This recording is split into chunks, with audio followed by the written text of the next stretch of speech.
So we want to begin. Yes, we want to begin the session on the conversations that matter, and this is a session to co-create the Ghana Food Innovation Hub for Blue Foods. I am particularly very interested in this particular workshop because it is the only food innovation hub that is focused on blue foods. Blue foods, when we talk about blue food, you know, every year another term comes up to describe things that we know already. So when we talk about blue foods, we are just talking about all the food resources that is obtained from the aquatic environment. So it does not only include fish, it also includes aquatic plants, algae. So anything that we consume from the aquatic environment is part of the blue foods. And through the Chamber of Aquaculture, with support from the World Economic Forum, Ghana, we are privileged to establish the Ghana Blue Food Innovation Hub, and hopefully the success of our Blue Food Innovation Hub should generate other Blue Food Innovation Hubs in other West African countries and also Africa as a whole. So this morning, if you are here, you are going to help co-create this Blue Food Innovation Hub for Ghana. And so your contribution is very, very, very much sought for. This is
the inland and marine. And the inland, we have the inland capture and aquaculture. So aquaculture, give and take, is around 20%, although this is also argued, but it's around 20% of the total fish that we produce locally. But then that 20%, together with 80% from the capture fisheries, which constitute 80% production from production locally, constitute only 40% of what we consume. In other words, we import more fish than we produce domestically. But then, even if you look at the total consumption, which is currently around 19-20 kilograms per person per year, that is only half of what we need, our body needs, because we have scarcity of other animal proteins. So in effect, what I'm trying to say here is that whatever we produce compared to what we actually need is just about a quarter, 25%, which means that there is scope, there is room for so much work to be done. But then we know that capture fisheries, when you look at especially our marine fisheries, the total catches has been going down over the years, since 1992 thereabout.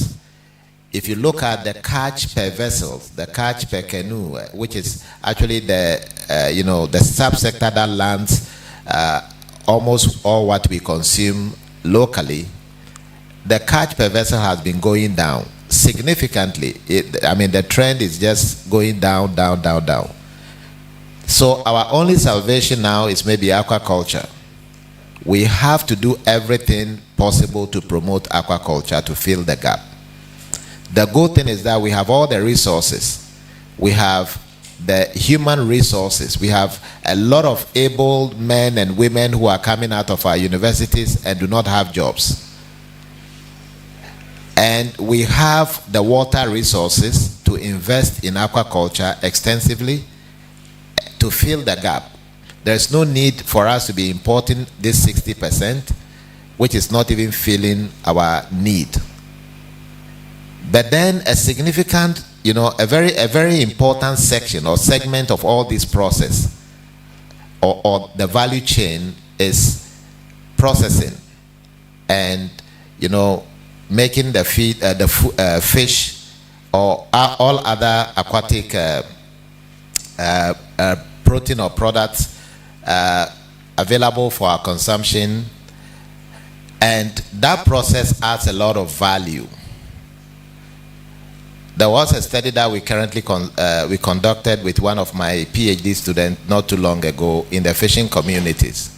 And it was so obvious that adding value, the value addition beyond just extracting the fish from the water, the value you added is much higher than what the fishers get when they just sell the fish. And we all know that. Those who are fish farmers here, we buy, when your fish is bought and they just transform it, add some pepper and onions and transform it into, that grilled tilapia we all like. The value, how much they charge for it is significantly higher than how much they buy the fish, raw from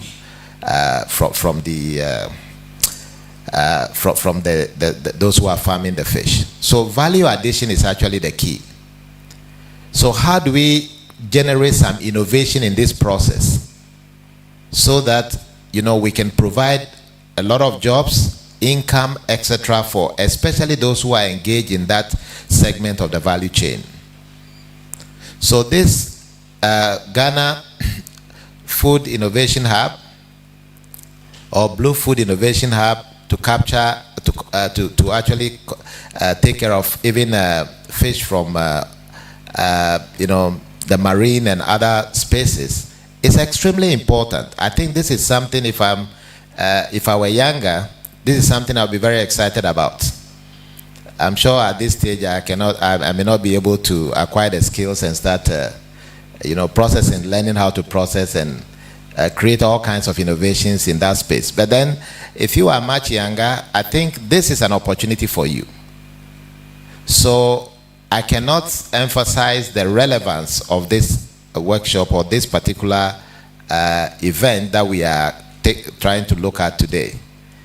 And the Commission is in full support of all these initiatives, because we have come to the realization that indeed, to meet our animal protein requirements, we need to promote aquaculture. And we cannot just promote the farming of fish, we also have to promote all value additions to what is produced or what is extracted. And any innovation in that space is highly encouraged, and we will always give our support to these processes. So thank you all very much. I'm looking forward to a very exciting engagement moving forward on this event. Thank you. Thank you very much, Dr. Akpaloo, for those remarks. Yes, we will take a second remark from John Sikitano. Did I get it correct? Yes, John Sikitano from Pangia, to give us some brief remarks.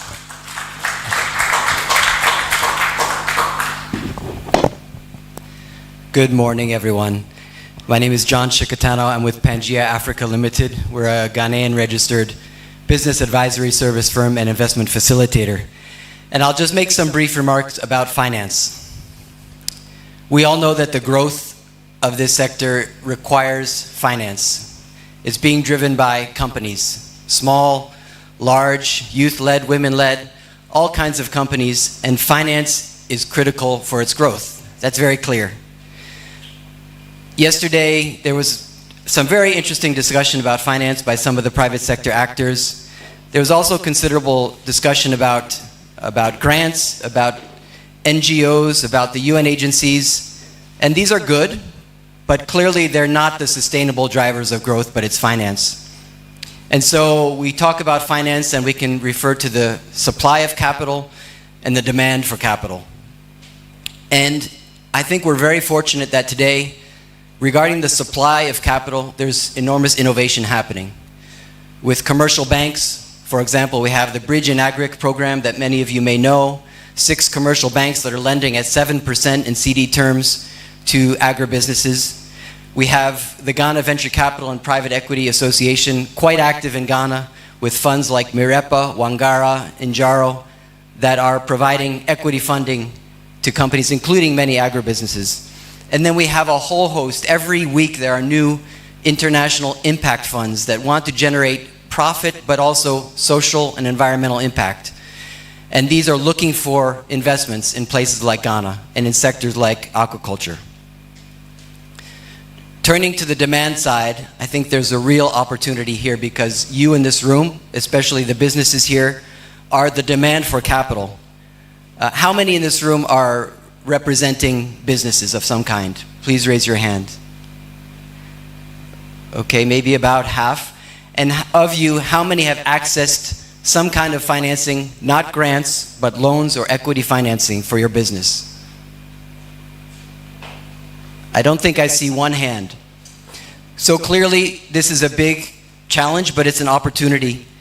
And that's where the work of Pangaea lies, is helping companies become investment ready and helping you find the right source of capital. And so reflecting yesterday with a number of the people in this room and with the Chamber of Aquaculture, we've been thinking about how can we effectively support a number of companies, perhaps choosing 10 or 20 of the champions here that are best equipped, and start with them and help them access financing, help them with their pitch decks, with their teasers, with their communication, with their outreach to selective commercial banks, venture funds, etc., so that they can access financing and grow. And perhaps from there, we can support the whole industry to replicate those success stories. And so that's where intermediaries lie, like Pangaea. There are others in this space that help basically connect the capital to the needs of enterprises. Pangaea actually is not so familiar with aquaculture, to be honest. We've done work with agribusinesses like, perhaps some of you have heard of Oyster Agribusiness, Mariseth Farms, Rujo Agritrade, Lion Agro, Gab Agric, Hat Agritech. These are agribusinesses that have successfully raised capital, debt or equity financing from a number of impact investors, and you can read about that on our website or LinkedIn page.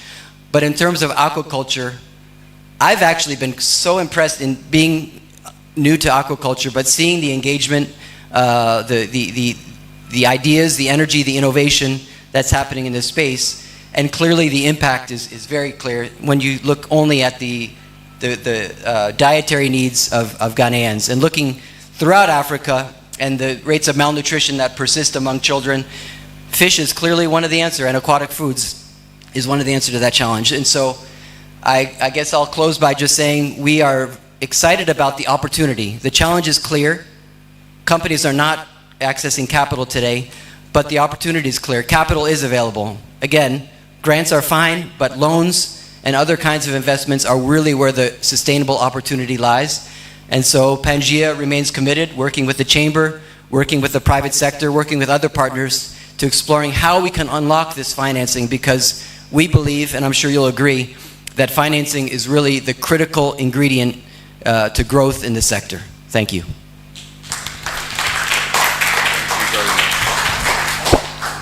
Yes, thank you very much, John, for those brief remarks. Yes, on bill, we would want to also have a short opening remarks from the chairman of the Chamber of Aquaculture, in the person of Mr. Dr. Enim Somwa. So, Doc, please, kindly.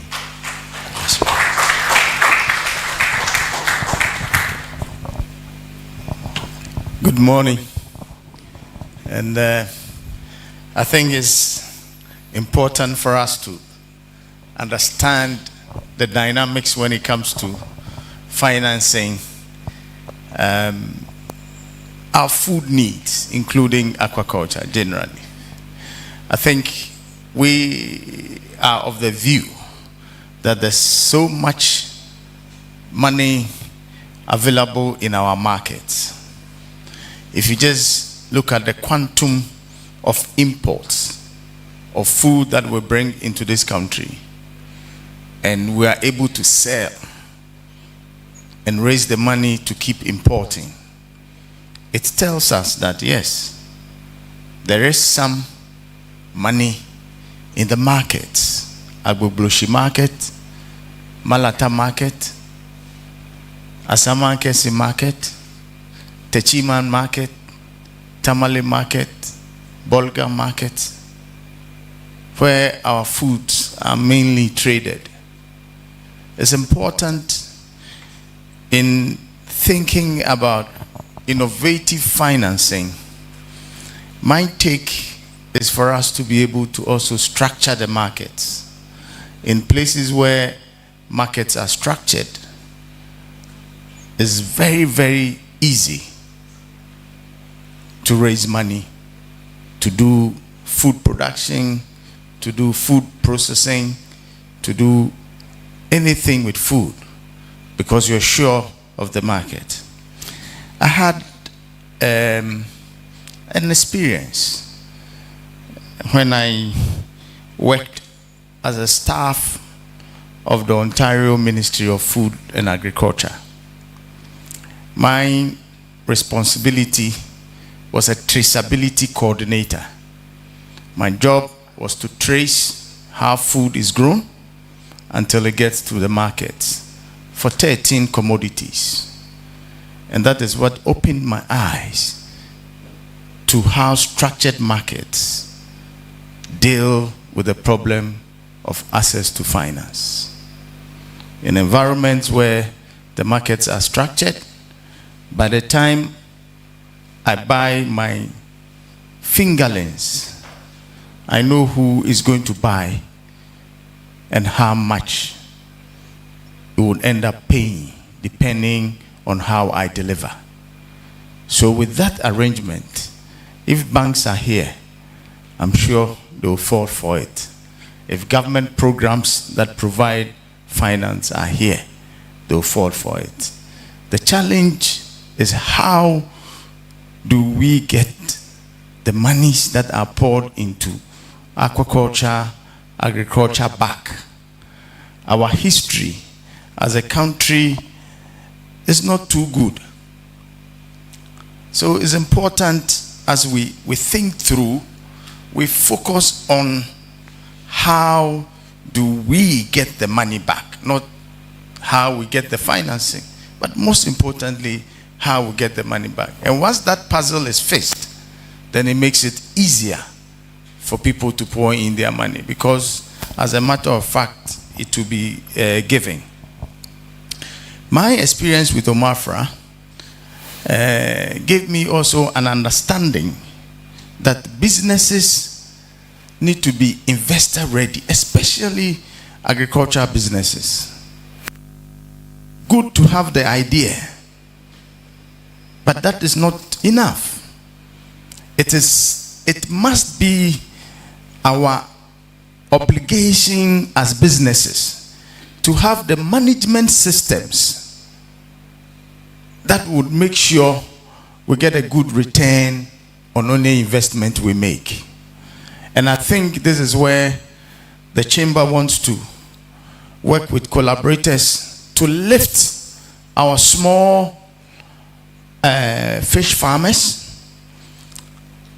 to become medium-scale farms by basing it on the science and the technology, but most importantly, the management systems that would turn any investment to something that would have meaningful return on investment. If the businesses are not equipped to take money, turn it around, and make more money, then access to finance would definitely be a problem. It's a chicken and egg situation. We as businesses need to stand tall so that investors will have the confidence that the systems we put in place, and my emphasis is on the systems. The systems we put in place are able to turn money around. If we're able to do that, then we can attract investment. So in our deliberations, yes, access to finance is a problem, but as we've seen or heard this morning, there are a lot more opportunities for financing. But how ready are we as businesses to seize the opportunity? This morning I came across a campaign on the Bridge in Agriculture program that is saying our banks are becoming an impediment. So I reflected over the process, and my take is that as businesses, we are not in the posture, especially businesses coming from agriculture and aquaculture. We are not in the posture that we can benefit from such a brilliant program. Structured application. When you want to access money in the bank in Ghana, we have to bring our different business plans. It takes a long time. But the Bridge in Agriculture program gives you a structured application. You go online and you fill the form. Everybody is providing the same information, which makes it easy to assess, evaluate. So with these two features, I think it emphasizes the need for our businesses. Do our homework, get ready, make sure we have the basic management systems to be able to turn money around. This will be my take this morning as we deliberate on this. Thank you. Thank you very much, Doc. Thank you very much. My name is Collins Pradiodu. Earlier on, I didn't introduce myself because I know that many of us know me. But as I sat there, I realized that no, there are people in the room I don't know. So it is obvious that they may also not know me. So I am Dr. Collins Pradiodu. I teach with the University of Ghana in the Department of Marine and Fisheries Sciences, specifically in aquaculture nutrition. I want us to welcome once again for our last opening remark, Camille Clapp from the World Economic Forum who are supporting the establishment of this Food Innovation Hub. Please, let's give it out to her.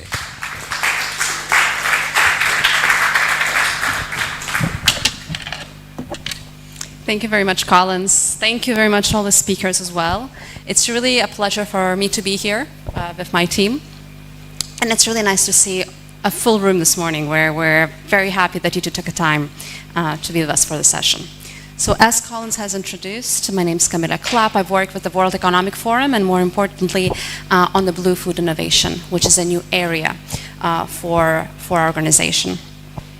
One thing I wanted to acknowledge from the very beginning is that we're very excited to be here working on Ghana and especially the Food Innovation Hub. We are doing this with support of DEFRA, or the UK Department of Environment, Food and Rural Affairs, who are in the room with us today.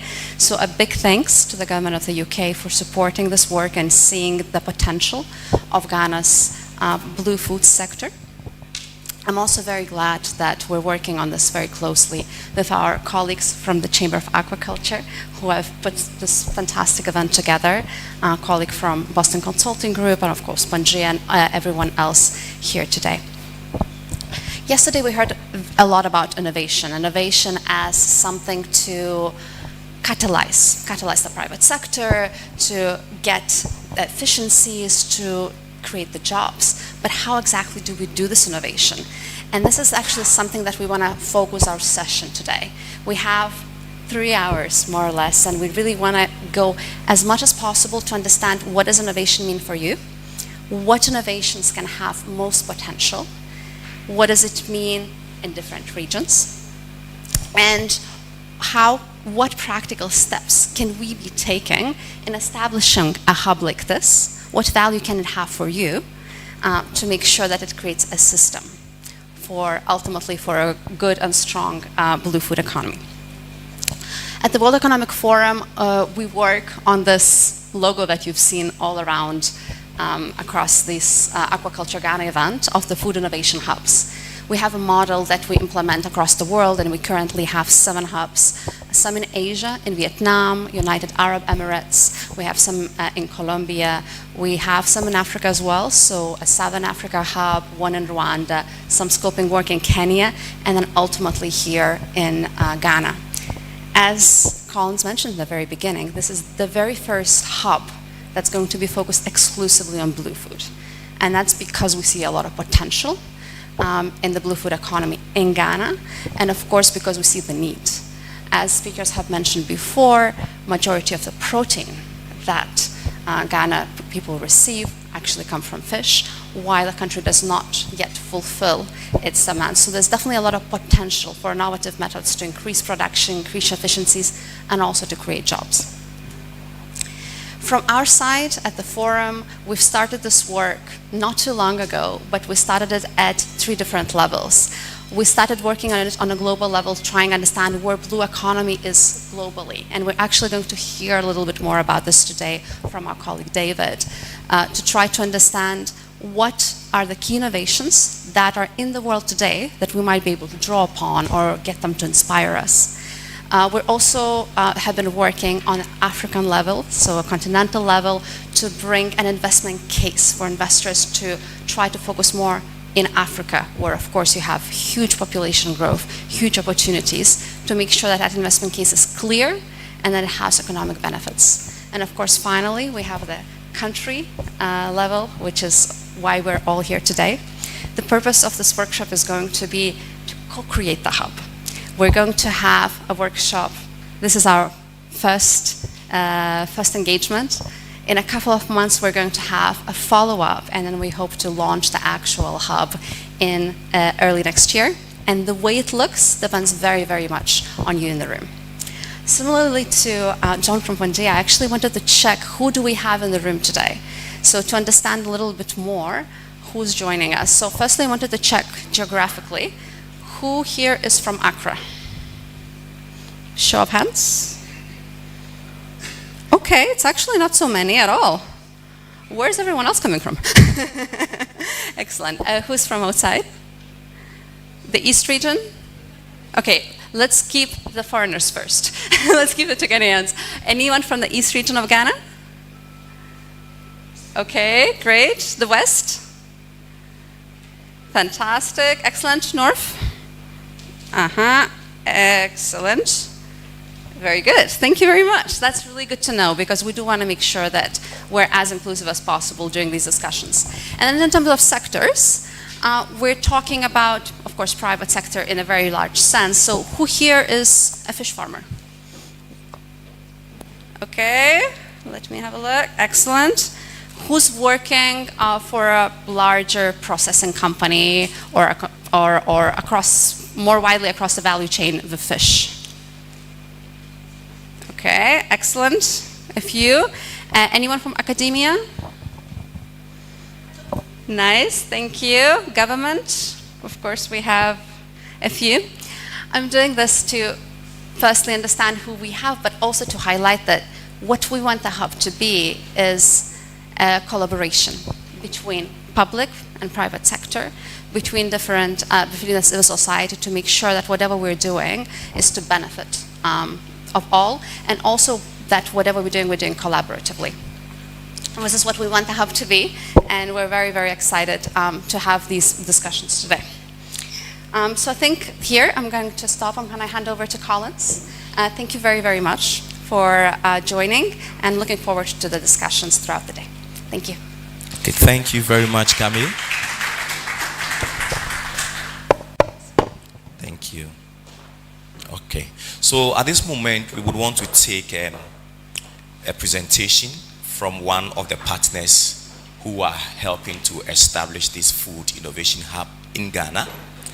And he is coming from the Boston Consulting Group, and he is going to give us a global and regional perspective on blue food innovations, its rationale for Africa, and Ghana's opportunity to establish a seafood innovation hub.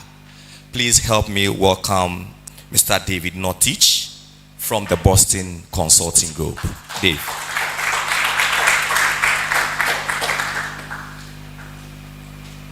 All right. You want to come up here or you just now? Switch.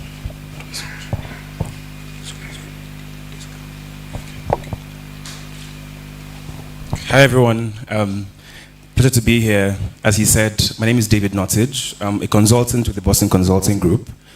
I've spent some time over the last few months working with COA, WEF, and the other partners on the strategy design for the Blue Foods Innovation Hub.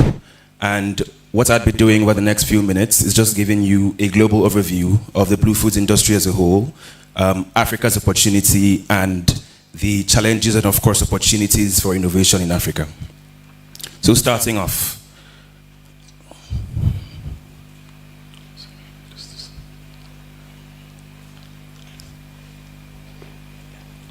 okay. So yes, first for the blue foods benefits. Today, blue foods are central to feeding the world, sustaining livelihoods, and protecting the planet. As you see, from a food security point of view, blue foods account for about 15% of global protein supply. They are typically way more affordable, about 30% cheaper than beef, and beyond that, they provide critical micronutrients such as omega-3s and minerals that you may not find in beef. Beyond, of course, their very obvious food security and nutrition benefits, they also contribute to the economy quite significantly. Their first sale value, essentially the value at the first point of sale before any processing is done, is about $500 billion today globally. They have about 45 billion in net export value for developing countries, and they also bring significant sustainability benefits. Typically, 70% is even a humble estimate. Typically, we see about 70 to 80% less greenhouse gas emissions per gram of blue foods or fish produced versus beef. And when it comes to carbon capture potential, coastal mangroves have been estimated to have about 2 to 4x the carbon capture potential versus, our Greenland forests. And from a livelihoods perspective, they're equally important, contributing about 60 million to the 60 million people directly employed by the sector globally. And as Camille mentioned, since there's also a very deep, inclusive lens to the work we're doing, the blue foods industry represent that opportunity. About 20 to 30% of the workforce today are women. And just beyond their benefits, the sector as a whole is a huge opportunity. Over the last couple of decades, as we see, there has been a huge growth in blue foods, reaching an all-time high of about 220 million tons by 2022, and also becoming a more key source of sustainable protein. About 34% of animal-based protein today is blue foods, essentially fish. And when we look to the outlook, future of blue foods, we see that demand is estimated to double by 2x by 2050. And as you've all heard, that growth is likely to be driven by aquaculture, mainly because wild fishes have plateaued over the last few decades. So about 1/3 of stocks are overexploited or overfished today, and demand for sustainable protein, protein that has less environmental impact, has doubled since 1991 till about 2022. But they're not just great globally, they also have huge benefits in Africa today. Similarly, as we said earlier, from a food security point of view, blue foods contribute about 18% to animal protein. They help us in about $24 billion contribution to our overall continental GDP. From a sustainability point of view, we said, just in a world where if all the beef in sub-Saharan Africa were to be replaced with fish, that would cut down the overall agricultural emissions by about 50%. And there are about 12.3 million jobs in Africa today from the blue food sector alone. And beyond their current potential, they could do a lot more if capacity is 2x. So today, Africa has a huge per capita protein gap versus the global average. Today, our per capita protein consumption in Africa is about 65 grams per person per day, but the global average is about 91 grams. And so if we were to just 2x the blue food sector alone, not beef, not plants, we could have a 25% reduction in that gap, and that would be about $17 billion in added GDP by 2033. And that is even beyond what GDP would have grown to without any increase in capacity. Avoid about 400,000 hectares of deforestation, which sometimes happens from typical beef production, and of course creates 3 million jobs. And beyond that as well, we see an inclusion lens where we estimate about 30% of those jobs coming from women. Of course, despite their benefits in Africa, the sector still faces challenges, as we all know. And there are a lot of them, but we sort of took a high-level lens to categorize them into 5 main buckets. From the input side, as I'm sure the different stakeholders, some of which I've engaged earlier, there's a disparity between the input cost in Africa and global. So our input costs in Africa today are about 10 to 20% higher than the global average. So today we see about 70 to 80% of the production costs in aquaculture going to feed alone. And that in itself is a huge barrier for entry. So of course, when you spend so much money on feed and offtake is not guaranteed, there's sort of a hindrance to getting into the markets for fear of profits. High levels of loss and waste. And this is actually the biggest driver/challenge from our estimates in Africa. We see that about 33% of blue foods output is lost before it even reaches the consumer. And of course, this is due to challenges such as suboptimal cold chains, issues with transport and logistics. So as you see, it's not just about production and processing. A lot that happens, there's a lot of challenges beyond the initial production and processing stage in the value chain. There's also disease outbreaks and health risks. So in Africa, sometimes some gaps in our biosecurity systems exacerbate mortality rates. They range from as low as 10% sometimes to as high as 40% in the grow-out phase alone. So just given all these challenges, it's kind of clear why, beyond just the regular finance and regulation issues we have in Africa, there are inherent value chain challenges that sort of prevent agricultural players and farmer players from getting into this space. There's of course some issues with governance and traceability, as you said earlier, sir.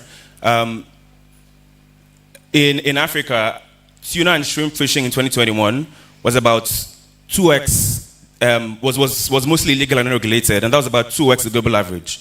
So really, the problem there is, because of lack of enforcement of government frameworks, people are able to fish and sell, and there's lack of traceability, and that does two things. Because of the unregulated fishing, our stocks continuously get depleted faster than they can be renewed. And then, from a traceability point of view, considering markets like Europe, of course, where traceability is quite important, exporting fish without clear traceability from the beginning of production till the final supply chain is quite difficult. And last but not least is the environmental pressures that blue foods face. Now we've spoken about the challenges, we think innovation is the solution. And we sort of bucketed this into three main categories. First and foremost, what we're almost likely very familiar with is tech innovation. So looking essentially at how digital products can help improve efficiency, improve resilience, and just reduce losses across the value chain.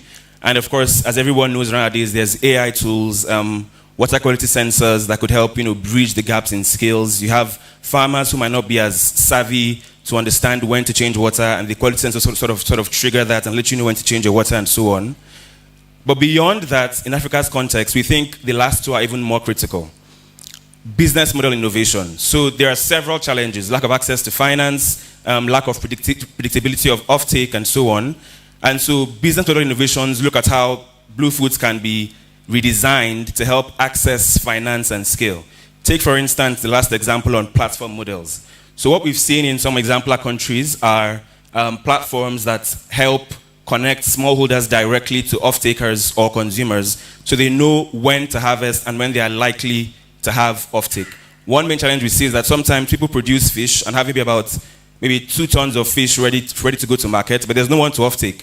And then there's limited cold chain, so most of it ends up spoiling before it even gets to the consumer. So this platform model helps to connect them directly to off-takers, sort of there's predictability of offtake, and then of course with that reduction in spoilage. And last but not least is product innovation. So they were essentially looking at how do we redesign inputs and fish feed for the African landscape. And that's important for 2 reasons. Number one, as we said earlier, inputs are quite expensive in Africa today, and that's mainly because we import most of the feed we use for our fish. So input innovation is looking at how we find locally sourced alternatives for fish feed. And then on the seed side, it's looking at, we understand that, just due to maybe limited biosecurity systems and so on, fish are more susceptible to environmental factors. So how do we find resilient species that are able to, overcome environmental barriers and grow successfully? And I think in Ghana as well, we read on the Akosombo strain, I'm not pronouncing correctly, that the Ghanaian government has been working on to sort of find a way that you could get a tilapia strain that's able to survive the diseases and so on that the strains in Africa tend to face. But not just innovation. I think we know clearly that, product innovation is good, business model innovation is good. But beyond that, we think there needs to be this cross-stakeholder collaboration to really drive innovation. And that's where we see things as finance, policies, and so on being the key enablers to make this succeed. So from the stakeholder side, across 3 main archetypes of players, we see different rules. On the government side, it's really around the government sort of finding ways to help improve policy and improve regulation to drive blue foods growth. One major challenge we heard when interviewing different companies across Africa was that sometimes there's no predictability of licensing. So you want to start a blue foods farm, and in some countries you're not very clear on what are the 3, 4, 5 steps I can take to guarantee it and be sure that I have sort of ticked all the regulatory boxes to start my farm. It's not always clear in Africa, so that's one opportunity we saw for government to plug in. On the private sector side, driving investment and ops excellence. And that's really more from an innovative financing point of view. It's quite clear that because of the high risk in blue foods and sometimes the delayed returns timeline. Take, for instance, someone starts tilapia or catfish. You can guarantee that for at least the first 9 to 12 months, there are no returns because you're just feeding your fish and getting them to grow. So you need patient capital that can sort of wait and be tailored to the specific needs of those farmers to ensure they have access to such tools. And of course, leading with execution. So as I've said several times over the course of the last few slides, one main issue today is guarantee of offtake. So we see private sector players playing a role by being able to guarantee offtake from farmers. It's like, I have a cold chain fridge, farmer A, farmer B, farmer C. If you can guarantee me that in the next 9 months I'd have 10 tons of fish, then I would buy it. So that way you're connecting producers to off-takers, and that's another rule we see private sector plugging in. And just given the high risk of blue foods, I think that's where we see development partners really playing a key role, more around catalytic and fund de-risking. So as I think, again, the chairman said earlier, of course, one main issue is getting the returns from the money you invest. And so because private sector players generally tend to have a lower risk threshold, we see development partners that sort of have maybe higher risk tolerance playing a de-risking role, where they provide, of course, proof of concept funds to then unlock case studies, feasibility studies that then allow private sector players to feel comfortable putting their money in. Now bringing it to Ghana's specific context. Our estimations say that Ghana is positioned to lead blue foods, and there's at least a $700 million opportunity in Ghana today, and Ghana has a strong enabling environment to capture this opportunity. As you see, we think if we're able to replace the huge reliance on imports of fish and blue foods with local production, we could increase our annual GDP by about $700 million, and that's a humble estimate, because today Ghana produces only about 40 to 50% of its total blue foods consumption. And despite this huge gap, there's a strong enabling environment. So we have strong national targets. The Aquaculture Development Plan plans to increase aquaculture output by about 140%. There is rich inland marine water resources. Lake Volta is the largest man-made lake in the world, contributing about 4% to Ghana's entire land mass. And there are strong demand fundamentals. Even though there's a huge gap between what we currently consume in Ghana today and what we're meant to consume, as Professor Wisdom said, our per capita consumption, when you combine official and unofficial sources, is still way higher than the global and Africa average. So that means the demand for fish definitely exists and an opportunity to plug in. And we see an innovation hub playing a key role in this opportunity capture. Three main things. Number one is, as I've said, from all the things I've said, you're very clear that there are lots and lots of opportunities in Ghana, lots and lots of opportunities in blue foods. So the hub is meant to bring people together as we have today, sort of spark conversation and identify what the most high impact opportunities are for blue foods. Our sort of mantra for efficiency is, look, we can't do everything we want to do at once, so we need to be very clear on what the 1, 2, 3, 4 clear high impact priorities are, and that's sort of the role the hub is meant to play. Then energize the ecosystem. So it's telling different people, development players, private sector players, look, we've identified these opportunities, are you willing to invest? We can guarantee, or we sort of have high confidence in their returns. So energizing the ecosystem and bringing people to align across those shared priorities. And then once those are clear, providing enabling resources. So, via people like the lab like Pagea, and other ecosystem startups, then connecting high potential blue foods players to the resources they need, both technical and financial, to guarantee scale. And the emerging hub in Ghana is not going to be sort of a new pilot. WEF has been working on this, still relatively new, for about 4 years now.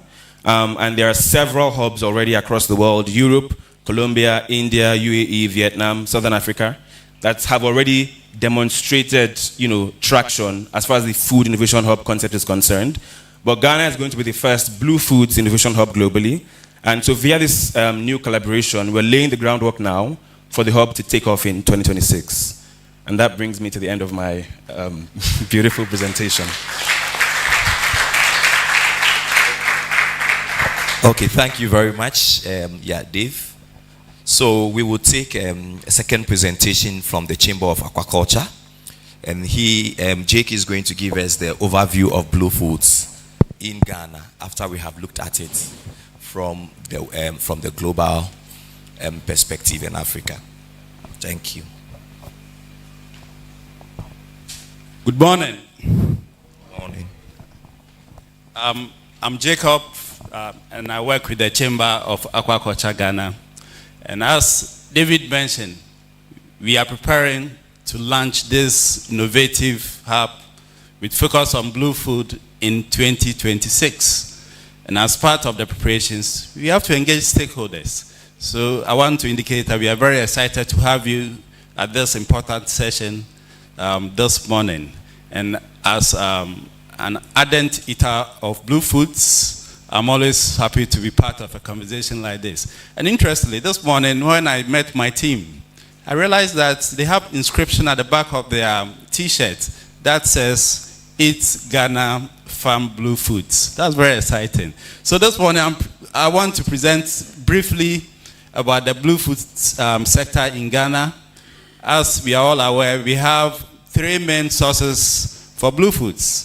We have the marine, which is the largest contributor of blue foods in Ghana, followed by the inland, and aquaculture being the third one. And as we are aware, the marine and inland sectors are having a lot of challenges, and aquaculture appears to be doing well. As we can see, blue foods contributes over 1.01% to Ghana's GDP, creates over 3 million plus jobs for a lot of Ghanaians. However, we have a lot of challenges as well in this sector. We have issues with overfishing, and it is not uncommon these days having scenarios whereby when the fishermen go for fishing, they come back with plastics as well.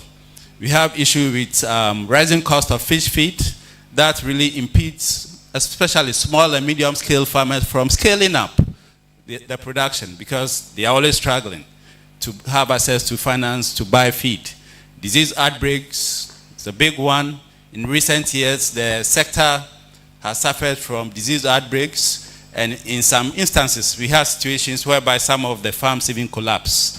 And of course, the big one, access to finance. And we always having a conversation about this because if you have the appropriate funds and the right ticket size, I'm sure the industry could really double the production we have in at the moment.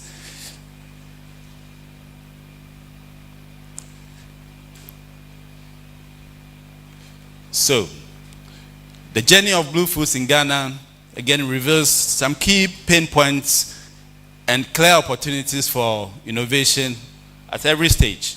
So if you look at the capture and aquaculture sector, you have a challenge like overexploitation of our marine stock, as I indicated earlier on, overfishing, and rising cost of fish feed for the aquaculture sector, and the disease outbreak, which has really impeded the growth of the aquaculture sector.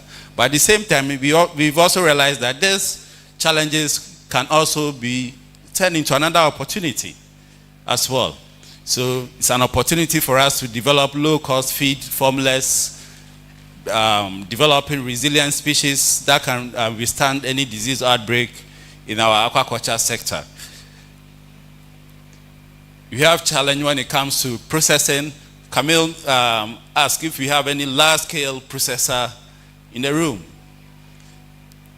At the moment, we have a few large-scale processors, which means that there is huge opportunity for investment to go into that space so that we can do more value addition to our favorite blue foods. In terms of logistics, when you look at the way we transport even the farm fish and other blue foods with no cold chain, etc., it presents another huge opportunity for us to invest resources into cold chain infrastructure. And once some of these challenges are resolved, it will enable the blue food sector to scale up and also provide quality blue food to our consumers. But to achieve that, it means we have to rethink. We have to rethink about how we can transform the blue food sector.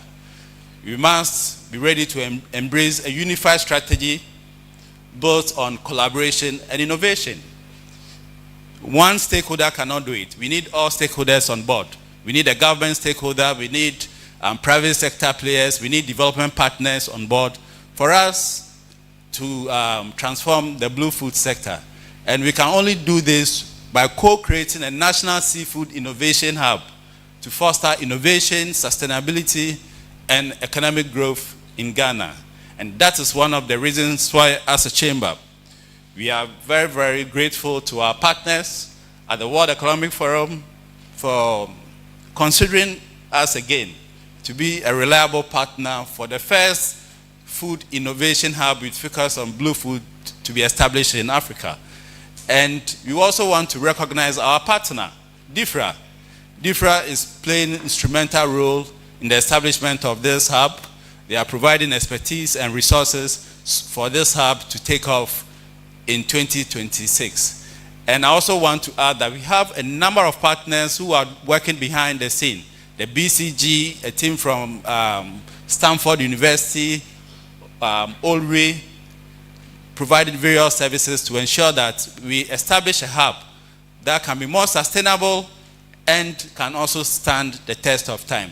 So on these notes, I want to encourage all of us to dive into strategies you think that we should consider in establishing the first food innovation hub in Ghana. How should the governance structure look like? We want you to share your experience and give us an idea about how we can establish this hub. And ultimately, from today, we expect that we're going to have a roadmap that we can follow from now till mid-February 2026 to establish the first Ghana Food Innovation Hub. So thank you very much for your time.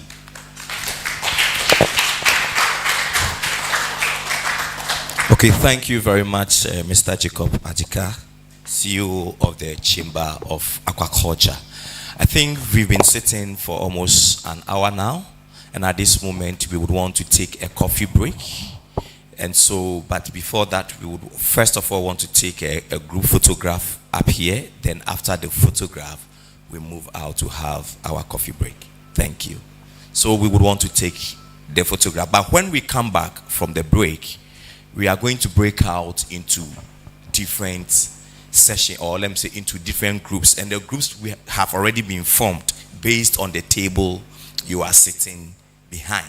So there are some numbers on the table: group 1, group 2, group 3, group 4, group 5, in that order. There are some moderators, about 7 moderators, who will join you on that group, and then they will take you through what exactly we will be going to do when we return from the short, I think we have about 10 minutes break. So once we come back, then we will move straight into our breakout groups to co-create the Ghana Food Innovation Hub. Thank you very much. So I would want us to come up here and then take a group photograph. Okay.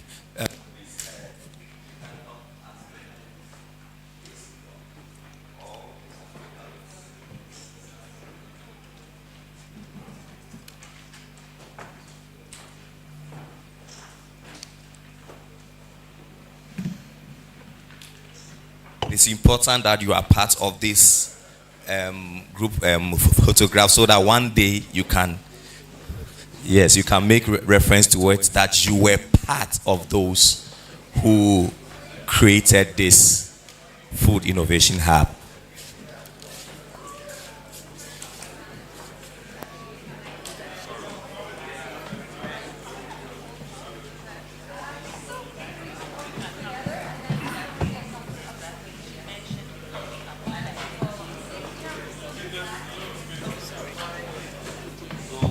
We have some space at the back, so just kindly climb the platform for me. I just hope that we all can fit and all our faces will show. Like we used to say in Ghana, shortest in front. Gode, I want you to climb the stage. Shortest in front.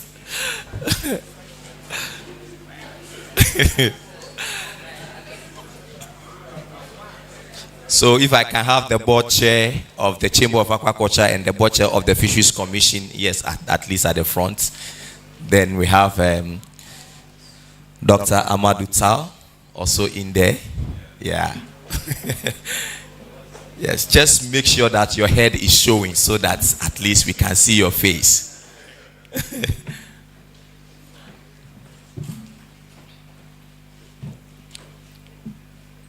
Hey, John? Okay. Please, can you see this angle?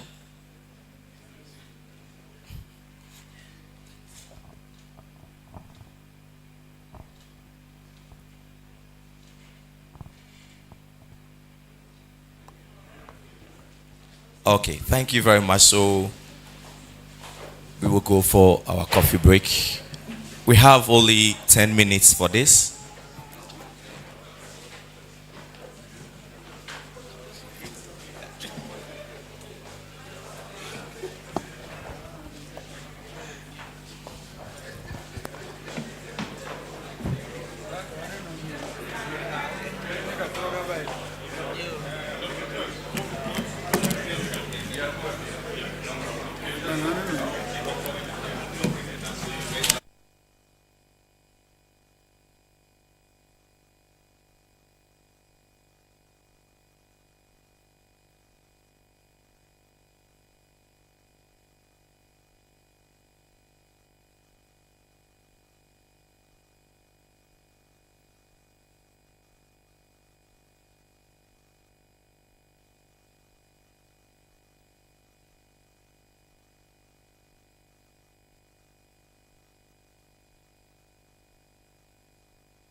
Hello. Sorry. So we want to start the next session. So those outside, I humbly ask that you come inside.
Please, where's table 6? Okay, over there.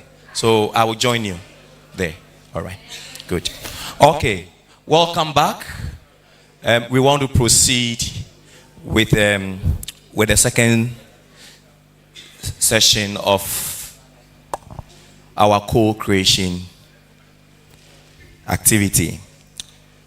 I would want to welcome to us, before we move in, we need to at least give all of us a brief about what exactly we will be doing. And so I would invite David back on stage. Please, we need the projector on stage here.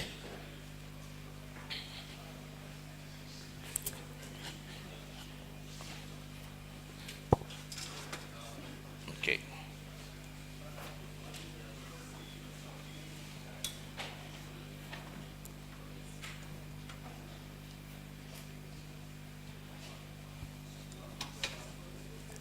Okay.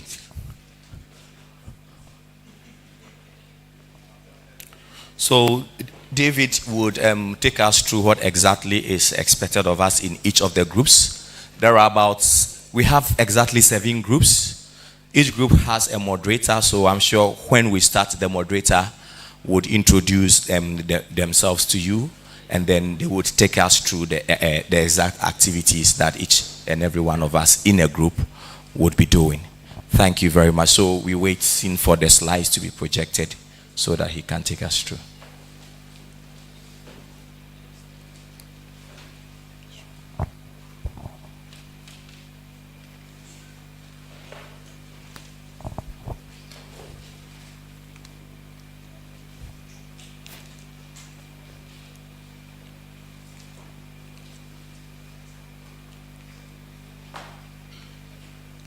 Okay.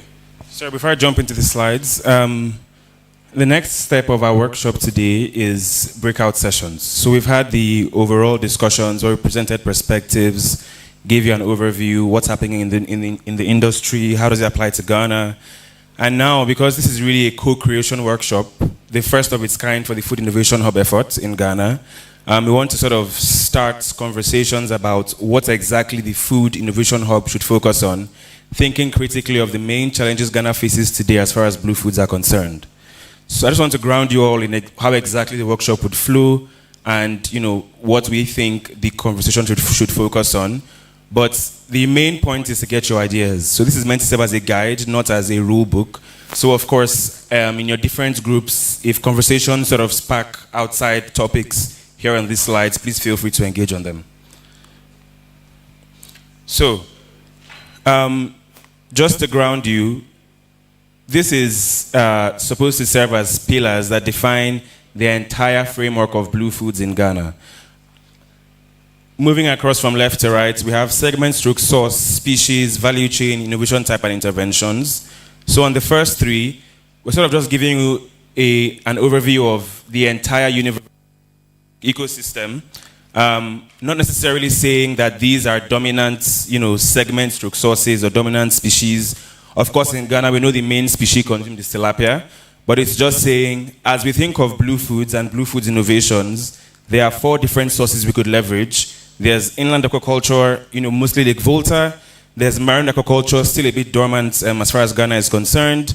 There's inland wild capture, marine wild capture. On the species side, of course, we know the mainstay is fish. But beyond that, you have, other fish beyond tilapia and catfish. You have mollusks, aquatic plants, etc. And, of course, very importantly, the value chain. So, right now, I guess the biggest sort of lost drivers in Ghana might be around inputs, production, processing, supply chain, not so much on circularity and waste. But again, giving you just the universe of value chain elements we'd like us to sort of consider in our conversations. On the innovation type, as I mentioned earlier, we're thinking of 3 different kinds of innovations. So innovations on products, essentially inputs, innovations in technology, thinking more about digital tools, and business model innovations. And finally, probably the most important thing for today is the interventions. So what exactly should the hub be doing, given all this context across segments, species, value chain, innovation type, to drive change? And we sort of see all the things the hub could do as falling into 4 broad buckets. One is capital, essentially funding. Second is more capacity stroke skills development. So that's more around, the incubator, startup accelerator. How do we get them the skills they need? Investor-ready pitch decks, connecting them to the right resources and so on. Third is R&D, and that's also why we have our colleagues from the University of Ghana here. So how then do we get top-notch innovations, top-notch knowledge tailored to Ghana's context? And fourth is sort of what's happening here today on ecosystem convening. And I think another thing that the work WEF is doing really elevates the importance of having stakeholders involved. So even if you have the financing, even if you have the skills, even if you have the capital, it's sort of saying it would be incomplete without having the right stakeholders in the room to get the conversations going and get the partnerships formed. So this is like a universe of all things that we're going to discuss, at the group level. Now, once that was just to ground you, what we expect sort of each moderator stroke group to discuss as a first priority is the interventions for the hub. So as I mentioned today, we're thinking most critically what's important for Ghana. And so in your respective groups, we'd expect you to sort of discuss what innovations are helpful in addressing Ghana's context. The floor is completely open, sky's your limit. Any ideas you have are welcome. And then how can the hub help to drive those interventions? And that's something that each group would discuss, all groups in the room. Then once we're done with that, we'd have more group-focused topic areas. So once we're done with discussing the overall interventions and focus areas for Blue Foods and the hubs in Ghana and the hub in Ghana, we then want each group to have a more focused discussion on the following topics.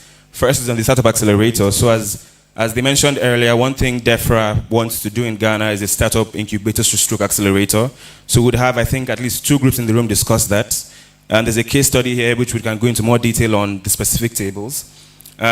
Next is governance. So again, about 2 groups in the room we discuss governance, essentially saying what should the governance of the hub look like. From a BCG best practice standpoint and the work we've done before, we see about 3 main groups. One is the founding group, which in this case probably is the Chamber of Aquaculture. Second is sort of the hub secretariat. So since this is going to be a new organization, we need someone running the day-to-day. And third, and probably the most important, are the partners. So, of course, people think of the World Banks, BMGFs, local partners, value chain players that actually get the work done. As I said earlier, 1 group on Startup Accelerator, 2 groups on governance, and finally, on the roadmap. So given everything we've discussed, all the things we've said, what do we think are the critical steps that we need to take from today to establish the hub? And how can those be spread over the next, let's say, 3 to 6 months and beyond? So we'd have 2 groups. I think this brings me to, sorry. So we'd have, at the very beginning, to break it all down for you, we expect at the group level some sort of introduction, round robin. Everyone says their name, their background, what they're coming from. Second, as I said earlier, and I think also the small pamphlets you have are essentially the slides summarized. We all want to discuss the interventions the hub should prioritize, what focus areas should Ghana be thinking of. And then we go to the specific focus areas for our group. So that's going to be one of Startup Accelerator, governance, or roadmap. So for number 3, we're discussing the specific topic area out of those 3 I just mentioned. And then 4, at the end of the discussions, we're hoping that we could have 1 rapporteur, ideally not a moderator, who sort of wants to recap to the entire room all that we've discussed, what the main learnings and what the main points are.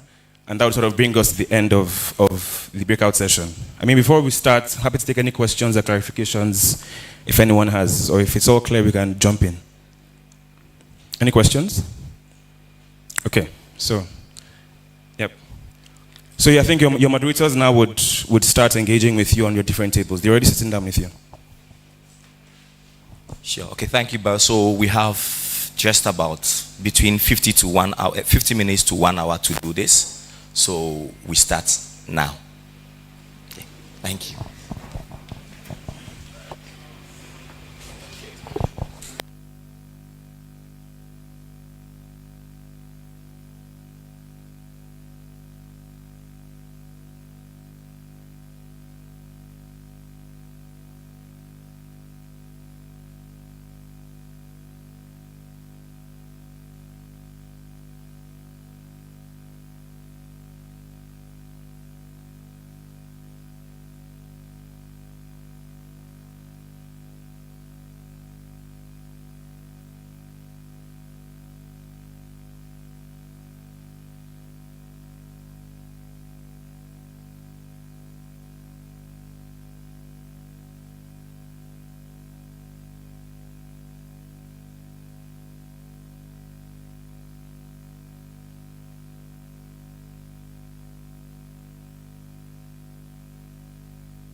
Hello, everyone. Sorry, we need to wrap up in next 2-3 minutes so we can report back. 2-3 minutes to wrap up.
Okay.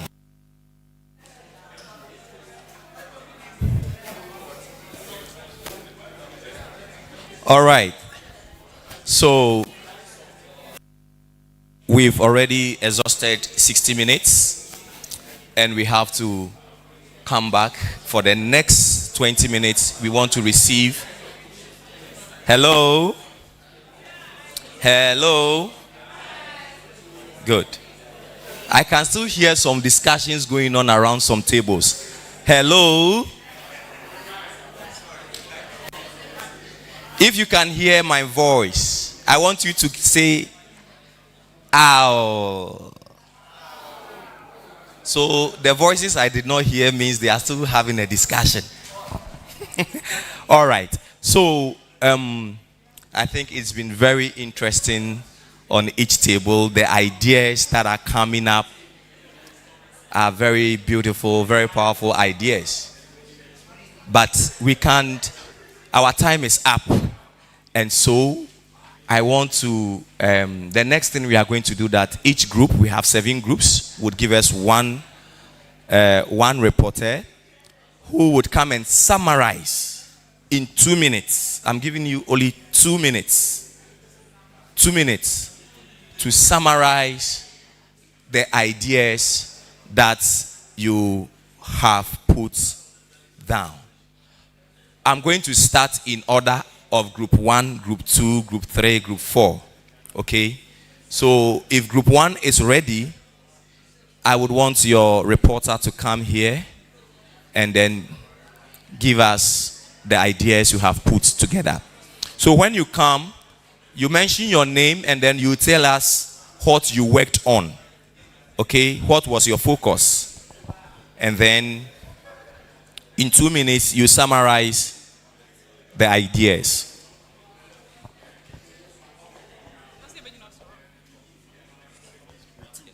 You can stand here if you can feel free, even stand behind your table, okay? Sure. So I will bring the mic around, and then, yeah. All right. All right. So please let's pay attention to her. Hello. Hi. So I'm Abigail, and I'm representing Group 1.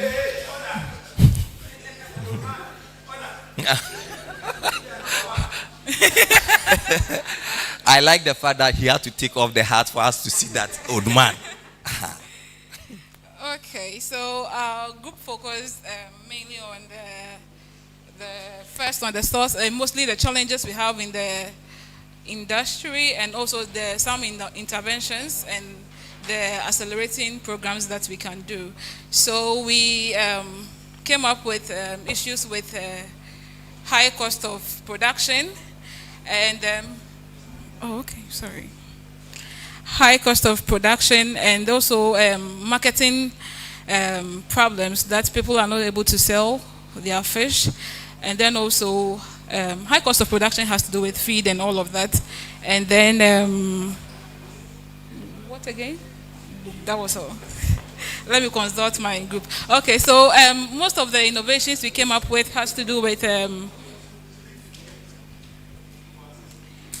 so we talked about the fact that the inland fisheries is kind of dwindling and has been plateaued for some time. Aquaculture has to, help in this regard. And so with that, and I mentioned some of the challenges that has to do with the aquaculture industry, and some of the accelerators or the key innovations that we mentioned that can help was with respect to first, marketing or some marketing innovations, which has to do with the fish we buy, adding value to the fish we have produced. Also, we also talked about fish Uber as an example, where like you can get to a farmer or as a marketer, somebody you need fish just at an easy way. So maybe an app can be, created so that people can easily get access to farms or like farmers to get fish easily, especially the marketers. And this app has to be in a system such that the market women who may not be able to, are not educated per se, could be also get access to this system and can get fish as at when they want it at easy at their disposal. Also, we also talked about cooperatives, building cooperatives, farmers building cooperatives among themselves. So in this case, a farmer. So in this cooperative, we can get a loan for ourselves where each person is actually a guarantor to another person, so that when you are in this kind of cooperation, nobody can, take monies around or anything. So you'll be responsible for the money you have loaned, so that you can also increase production or maximize production. Also, we talked about having a system of strain, getting a good strain for breeding. For growing. So we also talked about having the long and short of this message is that so yes, I will do that. So that yes, he can cut it short. Hello, everyone. Please. 45. Yes. Seconds. I'm Richard, and as she said, we discussed on the challenges we face in Ghana here in the aquaculture, and we looked at some of the challenges we have with the sources, right? We have overfishing and depletion of stock. That is, people tend to fish.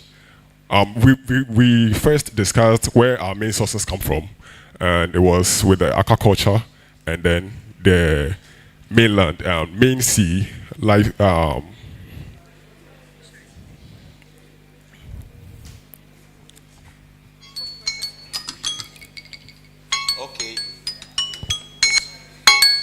So I'm sorry, your time is up. Thank you very much for those beautiful ideas. I know that you have a list. In fact, there's a whole list. Just that their time to present it was not enough for them. Next time I will increase your time, okay? Thank you very much. All right. Okay. So I want us to move to the next group, group two. Group two. Okay, so yes, you can do it from your table. Thank you very much. And good afternoon. So your time starts. Good day to all of us. Our table was tasked to at how the Food Innovation Hub or the Blue Food Hub can come into reality. So we basically brainstormed and it was agreed that the hub should be an NGO, should be like an NGO. It shouldn't be like a government agency. It should be an NGO. And it should be private-led. It can be a private-public something, but it should have that the autonomy of an NGO, private-led, to drive the programs. Now we agree that in doing this work, various key sectors should be brought together to provide technical advice to the hub, like the Fisheries Commission, EPA, Water Research Institute, Water Resource, blah, blah, blah, Ghana Aquaculture Association, the key sectors, or Ministry of MOFA, Ministry of Food and Agric, Ministry of Fisheries and Aquaculture, and even local Kenum Fishermen Association, all the sectors that are involved with the blue food industry should become part or should be roped in to form a board of governance to oversee this hub. And we went on to look at how the hub should be administered. And we thought that there should be a CEO who should be at the helm of this new entity with a secretariat covering operations, covering operations, finance, administration, and then technical expertise. This should be offices under the secretariat to look at this whole new program. Now we also suggested that or agreed that immediately the entity should be registered, legally registered with registrar of companies, and so that becomes a legal entity. After that, our suggestion was that there should immediately follow with launching of the program, of the whole blue economy program. Then after the launching, there should be funding. Then there should be a massive awareness creation across the length and breadth of the country. Meanwhile, the hub should begin to call for proposals, ideas, suggestions as to how this hub can, make impact and then make progress and address all the challenges and issues. Good. Thank you very much. Oh, okay. So you give me 10 seconds. Thank you very much. All right. Thank you very much. Group 3. Where do I have? Okay, yes. Group 3 is here. Okay. Thank you very much. So we were looking at the accelerator, and we started our discussion from understanding some of the gaps in the industry, where some of the problems were coming from. And I believe all of us in this room are well aware where a lot of the problems are coming from. The first one we looked at was the inputs, and feed was the biggest that was popping up. And we had the background from where someone has described the issues with regards to capture, the challenges with regards to the existing raw materials, the competition, the market fluctuations, the currency, the importation, and all the things that influence the pricing, and the need for alternatives locally sourced and locally available. And that's one of the things my company, AgriMakeup, is doing with the black soldier fly. The other thing had to do with efficient production management, and how to be able to ensure efficiency on the farmer level. The need for training, because a lot of our farmers just get up, oh, I've heard catfish is booming, or me too, I want to do some. And then they just set up with no understanding, no training, nothing. And so with very limited best practice systems, they're ensuring that they are not being efficient and the farmers are not being effective. The third one had to do with the market. Now, it was well established that there's already a huge market gap. But then the farmers are always complaining that they don't have the market. It's because there's a huge gap between the market and the producers. So there's no connectivity there. And one of the concerns that came up is there are a few players in between the space. Yeah, there are a few players within the space. But then one of the things the middlemen face has to do with the price volatility. Because you would agree with your market that you want to sell the product at this price. You go to the farmer and the farmer says that, no, my input cost had gone up, so I'm unwilling to sell at this price. And because of that, there are very few people that are willing to play within the space, because at the end, the market also wants to eliminate the middleman. And the middleman feels like this is also my business. So constantly there's that challenge there. And the last one had to do with issue with the disposal of waste. Now, one of the things we decided, and there was also the gap with the processing as well, and then the issue with the disposal of the waste. One of the solutions we decided that the Food Innovation Hub should be able to deploy is to be able to empower young people to play within the gaps, or to be able to solve the problems within the gaps. There are a lot of young graduates coming out from the universities, and they are complaining they don't have jobs.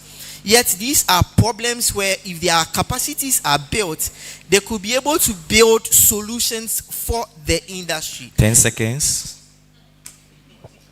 Now, one of the things we decided we emphasized on within our group was that we shouldn't keep coming back every year to the same problem. And the last one was on the financing for the industry.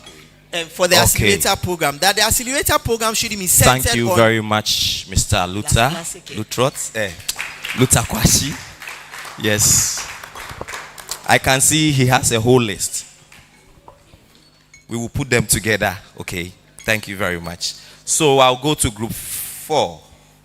Okay, yes. Okay, so I've started your time. All right, so for Group 4, we were looking at the mission and the vision, and then the objectives, most importantly.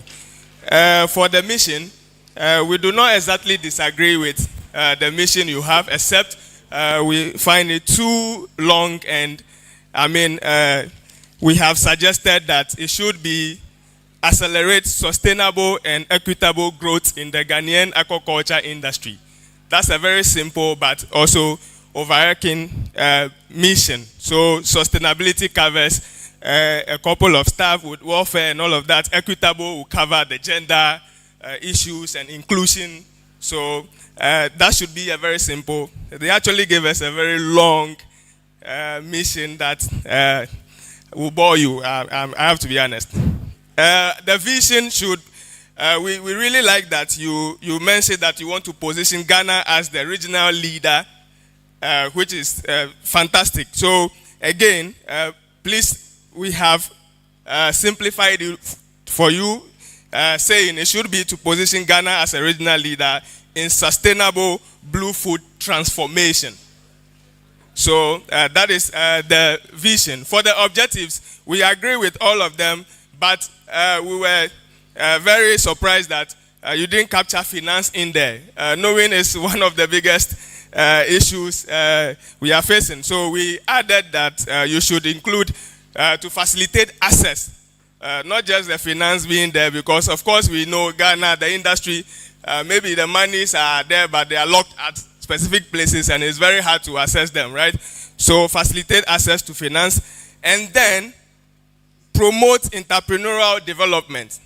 That would be what will keep the industry running. People with great entrepreneurship development will keep the industry running. So kindly add that to the objectives.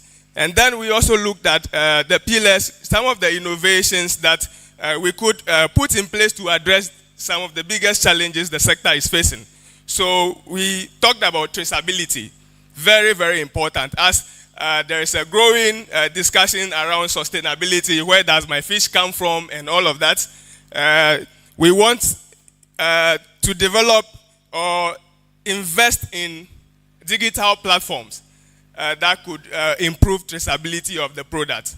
And then you provide training for the farmers and all the key, actors of the value chain to understand what it means to have traceability mechanisms. We also want to improve cold chain maintenance, because as the fish leaves the farm, we know the issues with the shelf life and all of that. So here we say capacity building and training is also very important. Record keeping from the farm level to the market level, very important. For feed innovations, we suggested that there should be distribution centers at the regional. This would also improve standard prices. When we said the government can come in by providing subsidies, also invest in alternative protein. Feed is the highest, in fact, is the biggest, cost. So their alternative feed or protein, this should be coupled with research, capacity building, and looking into local alternatives. We talked about the disease, another big issue. So here, provide extension, training, and capacity on early detection, which is very important. The farmer should be able to at least quickly detect that, something is going wrong with my fish. And so, very important. Invest in probiotics, biosecurity, and then regulate off-label products. Very important. So very we want important the that we end it here. Yeah. Yes, Great. so that the next group can also share their ideas. Thank you very much, Group 5. Okay, so I'll hand over the mic to Group 5. Thank you. So for Group 5, we looked at how to innovate to address the challenges we find within the ecosystem in Ghana. So we started by looking at how the ecosystem is and what some of the challenges we have in the ecosystem. And we identified that generally within the ecosystem, we have the input supply, we have the production, those who are producing, we have those who are handling logistics, and then we have those who are into sales and marketing. Okay, having determined these value chain areas, we are saying that can we structure and simplify it, okay, so that it is relatable for all value chain players? How are we structuring it? Structuring it means that there should be the chamber, an institution like the chamber that is providing simplified structure, providing simplified standards that are relatable to ecosystem players within the industry. We are also saying that developing models should be replicable. Okay, so sometimes we have models that are developed at very high level. We understand that fisheries has developed models and all that, but mostly the players cannot relate to some of these models, and sometimes they don't even have access to it. So the chamber should be able to simplify it, make it accessible to value chain players, and make it replicable, so that if we have it, we understand it, what can we do with it? Yes. So having established this model, we are saying that the chamber can play a key role to, of course, the hub, exactly. The hub can play I actually mean the chamber.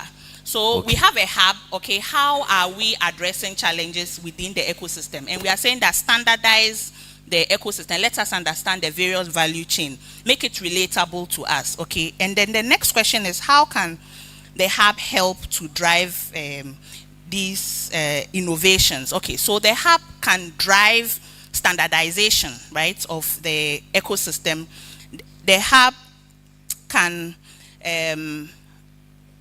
provide that secretariat, okay, that makes information available. The hub should also, more importantly, focus on markets, okay? So once the industry players are producing, one of the key things that we normally forget is access to market, because we have the situation where a lot of people produce, a lot of farmers produce, and then the produce end up getting spoiled. So can the hub provide cold rooms, okay, decentralized cold rooms, to be able to provide that infrastructure? Okay, can the hub facilitate government buyouts of some of our produce? So essentially, beyond helping us to produce, beyond, you know, giving us all those standards, we should be able to look at the market side of it as well. We know that it won't be easy, because government just mopping up and buying, sometimes there could be issues where, you know, at what price, what is government going to do with the fish and all that. But essentially, these are the large frameworks that we want to throw for discussions. And also, we are saying that in terms of looking at price, the hub could leverage social media or technology 10 seconds. To disseminate information. We realize that the market women are very powerful players within the ecosystem, and sometimes they can cause artificial shortages, you know. So we should be able to leverage social media to be able to. Thank you very much. So we need to leverage social media to be able to make sure that we beat the market women. Thank you very much. Let's move on to the other group. Thank you, thank you, thank you. Group 6. Okay. Thank you. My name is Dorcas, and I'm representing Group 6. And most of the things we stated have been mentioned, so I'll just summarize. And we handle 3 questions. What are the 3 to 5 big priorities for the hub within the 3 to 6 months of establishing it? So we had timelines, 0 to 3 months, 3 to 6, 6 to 12, and then 1 year for all 3 questions. 1 year being the long-term priorities. So for the first, they'll need a physical structure, and they'll need a governance board, mission and vision statements, which has been mentioned, and clear objectives, which should be looked at again, and the constitution. And then they'll launch the hub. And between 3 to 6 months, we are looking at outreach and announcements for members, for investors. And they would also, the moment a constitution is in place, they can have a bank account where we know that our money would be going there. And also to call for proposals from innovators and create awareness through social media, websites, and other communication platforms that can be accessed. And for 6 to 12 months, the hub should have reps in all regions of the country, which would inform if we have to create physical structures in these other regions in the country, and call for proposals from other innovators as well, because we can't just use a few months to take all these proposals. It might lag till after the 6 months. And there should be a selection process that should be clear, and also that should be done through screening, interviews, and then we'll have the selection done. And this communication must go on throughout. There shouldn't be anything hidden. It should be open for all to understand and then see. And after a year, we can have the collaboration between private and public institutions, and not leaving out the educational and research centers, to be able to link technology that would be developed from some of these innovators, so that whatever is being taught in class would not just remain in class and will not be different from what is actually happening on the field. And also organized by annual incubator programs and innovators pitch to investors and develop clear impact indicators raised by the companies that would partner with the hub, and also they should provide certification support between the certification bodies in the country when it comes to food in general. So these are our points. Thank you.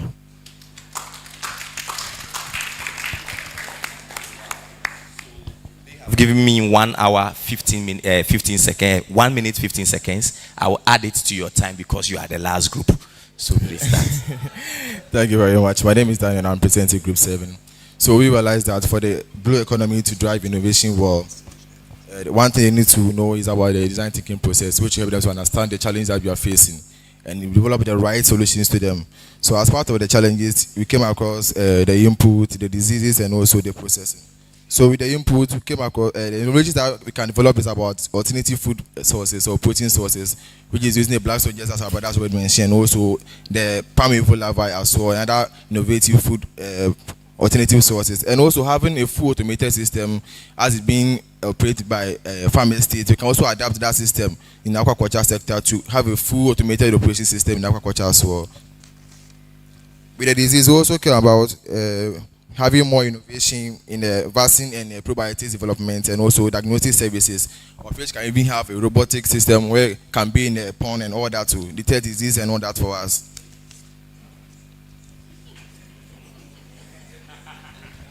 So with the processing, we're thinking about having more of the fish products, and also with the packaging, we realize that the vacuum packaging is the best packaging that we can use to extend the shelf life of the products for us on the shelves. In terms of the capacity building, we also realize that for the government, for the chamber to do this work, you have to also invest or build capacity work in the startups. So for instance, as we talked about the robotics in the pond and all that, those startups which should be in those tech sectors, you have to invest in them so they will build the right solutions for us to we can use it in the innovation sector. And with the governments, also propose that the private sector should be the chamber, which the scientific researchers will be the CSR and all that will back them, and also the producers, which the Fish Farmers Union Association and all that association also back them in the producing. They will form part of the stakeholders, and when it comes to the central team, we also propose that the chamber will lead the whole team, which will be backed by the researcher, the whole scientific board, which will help the governments to go well.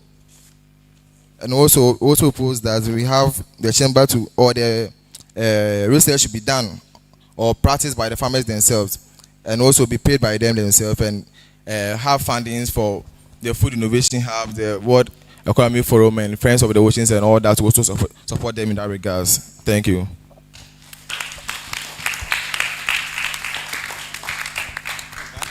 Okay, thank you very much. So they have 2 minutes 35 seconds left, and then plus the 1 minute. So I have a lot of time to give a short announcement, and then I think we can leave here. But I want to thank each and every one of you for the beautiful ideas that you have put on the table to all of us co-create.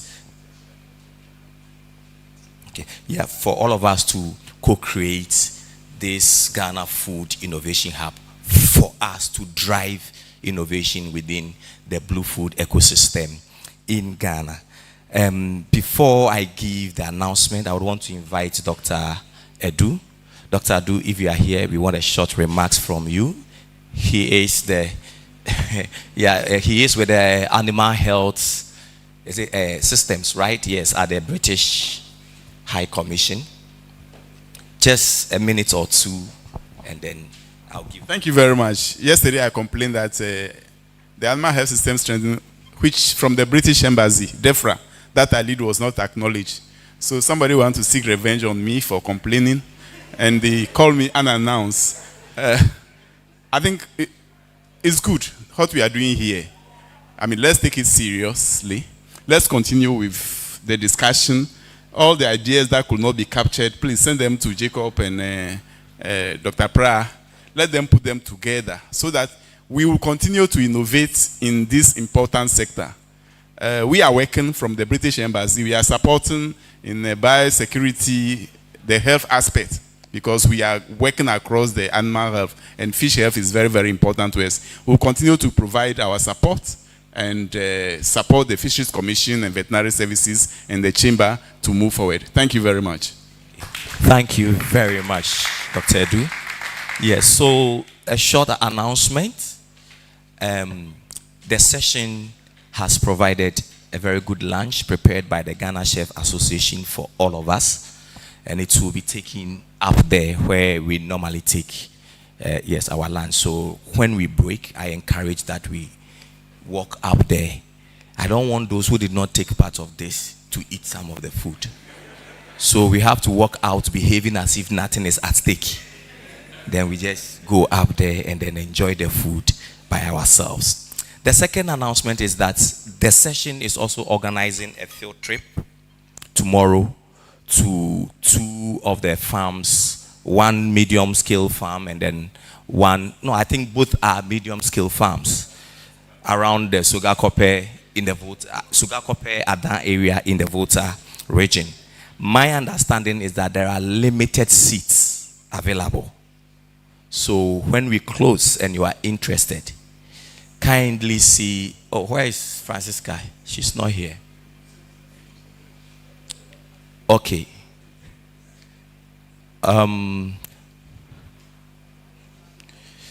You kindly see me. Yes, kindly see me, then I would book a seat for you. But the seats are very limited. Very limited. Okay. Yes. The Sugakope matter. I know there's also a yam festival also going on over there. So it will be a very good day tomorrow for us to be in the Sugakope area. So please kindly see me. We will give you the details of the trip when we are departing, the activities that will happen on the road, and then when we will be returning. But there is a special request from an indigene of the Volta area to give us some information about the Sugakope. I think the festival, I suppose, that is going on also tomorrow in that area. So just 2 minutes and then Daddy will be here. I am out of here. Oh, it was just a question. Okay, all right. So thank you very much for your time. You spent your morning and the beginning of your afternoon here with us. Please let's kindly make our way up there to take our lunch. Thank you very much. The session has closed.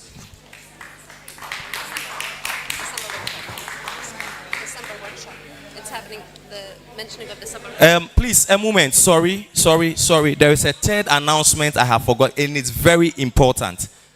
You know, all the plans and the beautiful ideas we have put down here. In the month of December, hello. In the month of December, there is going to be a validation workshop for what we have done here. So on the 11th of December, we will reconvene. Oh, hello. On the 11th of November, we would reconvene to validate, of December, 11th December, to validate these ideas that we have put together over here. We have your email addresses. So we will send this email address, we will send out the email to you, informing you of the venue where this validation workshop would happen. Thank you very much. So please prepare for it. Block your calendar, especially on these dates, for the validation workshop. Thank you very much.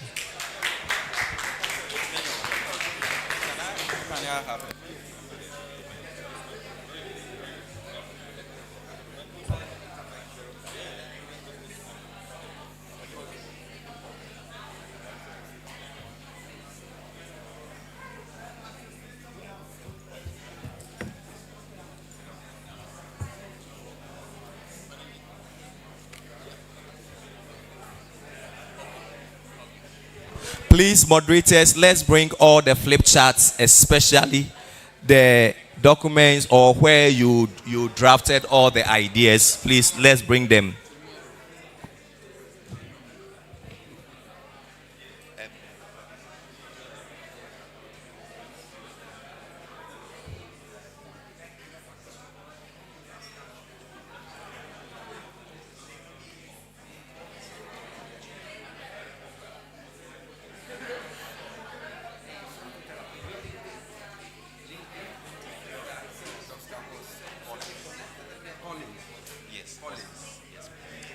Please, moderators, help bring all the materials to table 1. I want us to organize all the materials to table 1.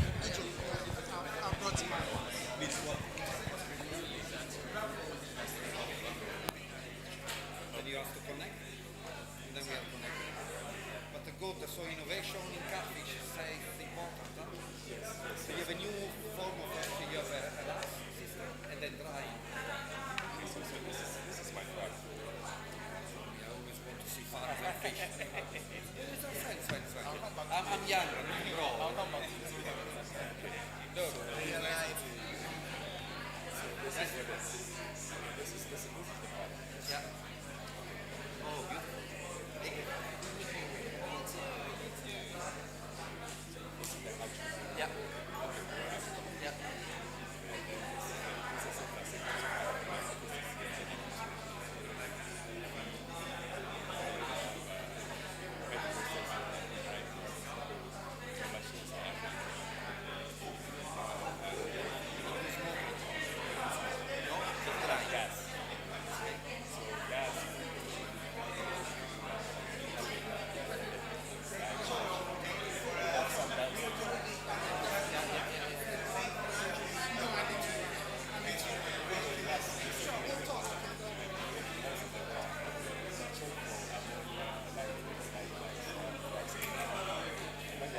In the product, you package it, how do you package it? Because keeping traceability here is a problem. If you put it into the normal market, it gets lost. Yes. So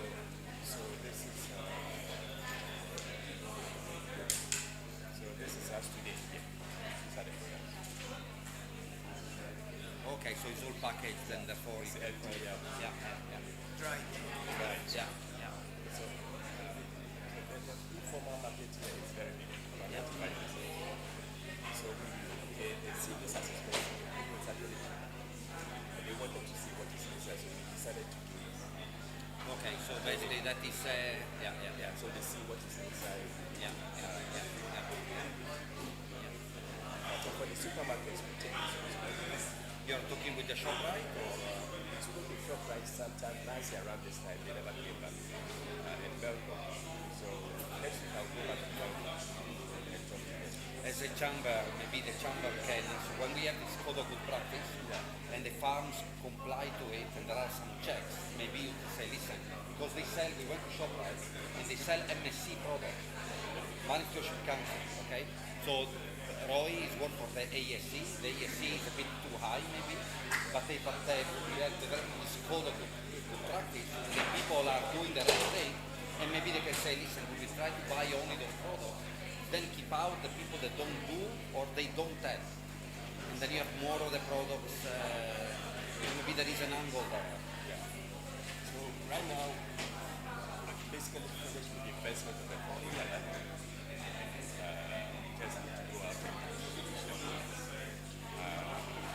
My next plan for maybe Canada is to get maybe 100-acre land and modular aquaculture. Because I'll start to get 600 tons of land. And then we use that to produce what my calculation was about 1.5% tomatoes tons of bell peppers, 15 tons of lettuce. And then we also do some lettuce.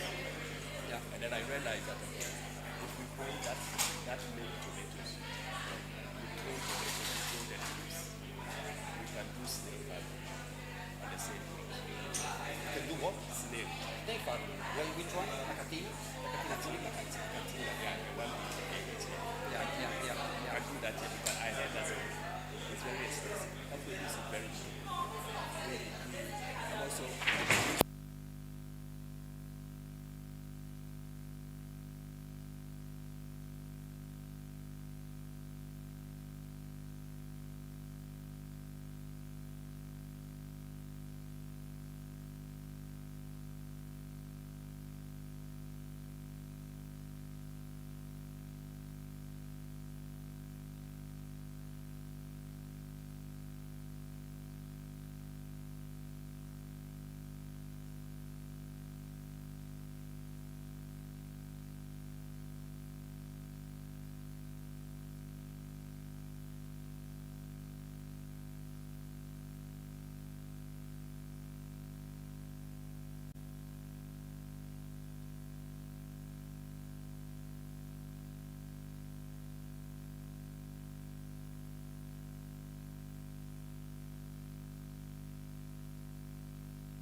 venture capital.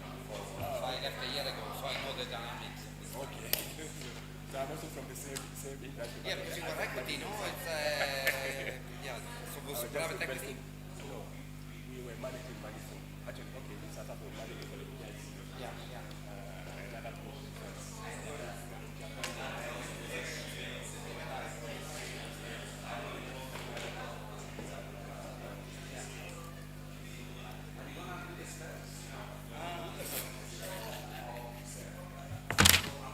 Sorry.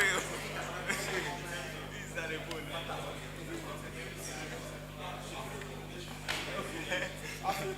Abafi, okay, different project and by hand and emergency by echo. Big hole, how I mean, you could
Okay, you know the mic.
it, yeah. I put some back.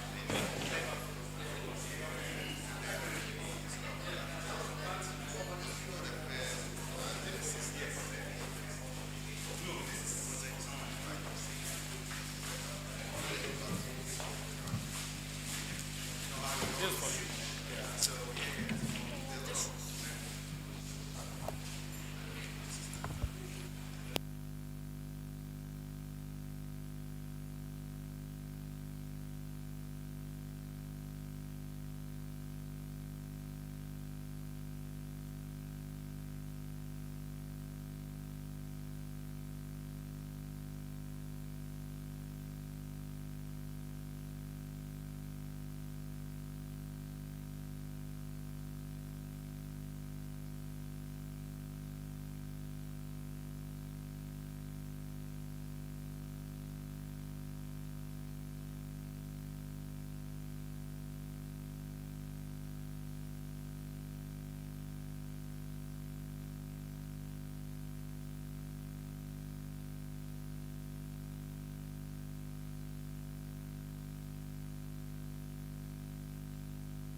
Good afternoon. Sorry for the delay. And please, we would like to proceed. And the topic for this session is From Ponds to Policy, Strengthening Women's Voice in Ghana's Aquaculture Value Chain. And we have our speakers around, so please kindly welcome Ms. Samira Rai onto the stage.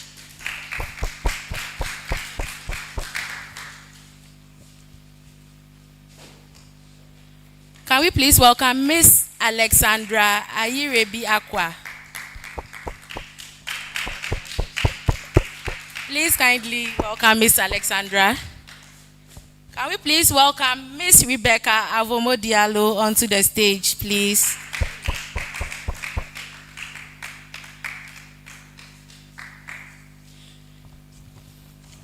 Let's please welcome Dr. Eunice Asamoah. She's not around. Miss Elizabeth Oluwatosin.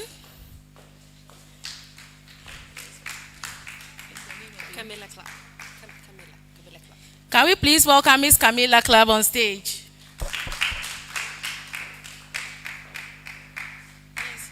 Miss Alexandra is still our moderator for the session. Our chair for the session isn't around. She will join soon. So when she joins, I will let Miss Alexandra to introduce the chair while she joins. So we can proceed with the session. Thank you very much. Hello, everyone. Good afternoon. My name is Alexandra Ayirebi Aqua, and it's such a pleasure today to moderate this very important session for women in aquaculture. It's really such an honor. Before we start, I want to thank all of you for being here and for participating in this very, very important session.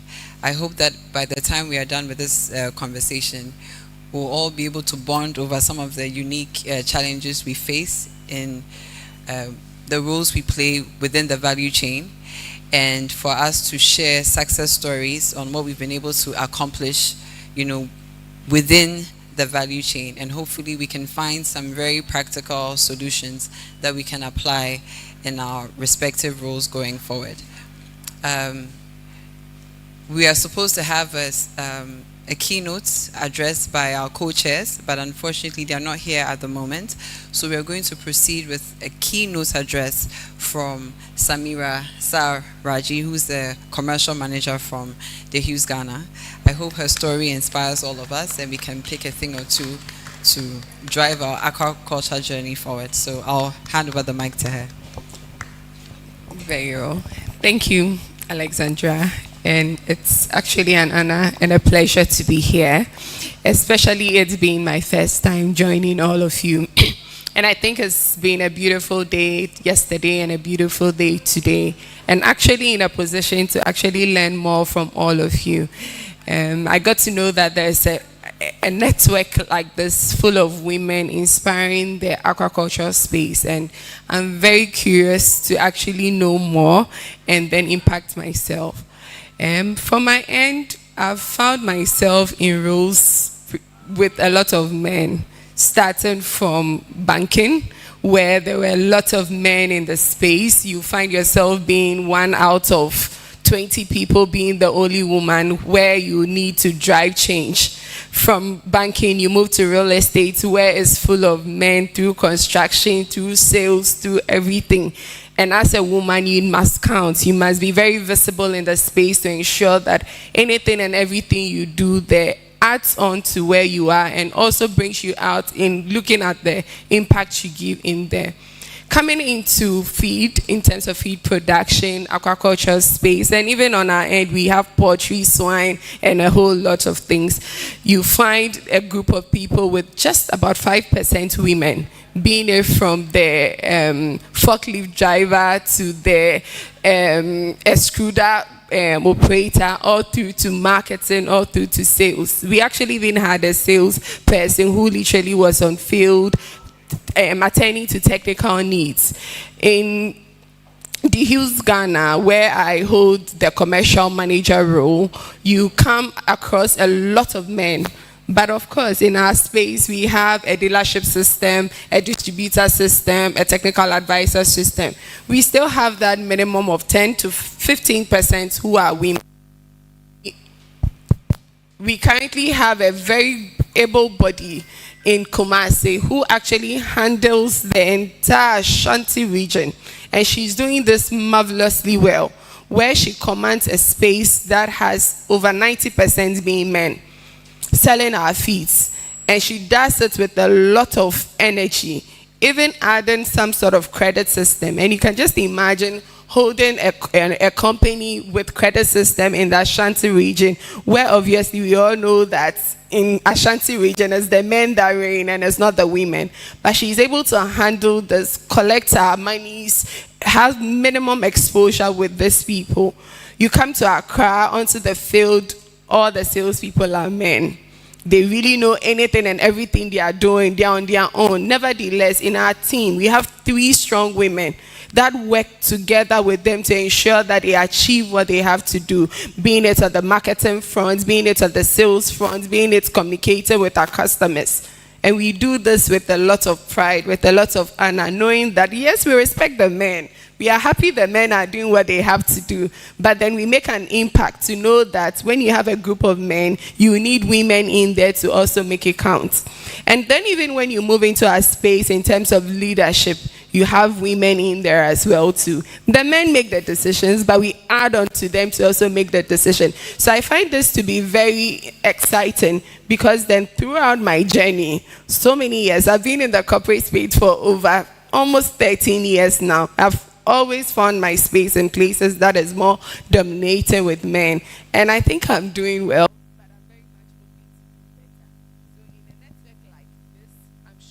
There will be a lot to learn from all of you based on the different experiences we've had, so as then we all can just get better. Thank you.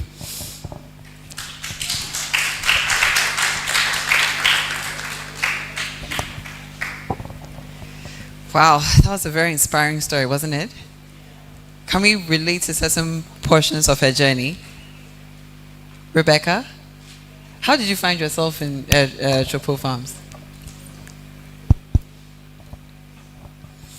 Good afternoon, everyone. My name is Rebecca, marketing manager for Tropo Farm Volta Catch. How did I find myself at Tropo Farm? Well, I saw a job post online on their, not website, I think it was their LinkedIn page. And I think I already liked the idea of aquaculture, so I was like, okay, let me see. When I started, I was assisting the founder. And then out of that, my love for the industry sort of grew. So I was able to identify areas that had some gaps, and then that helped me to move from assisting the founder to assisting the CEO, and then now handling the marketing department.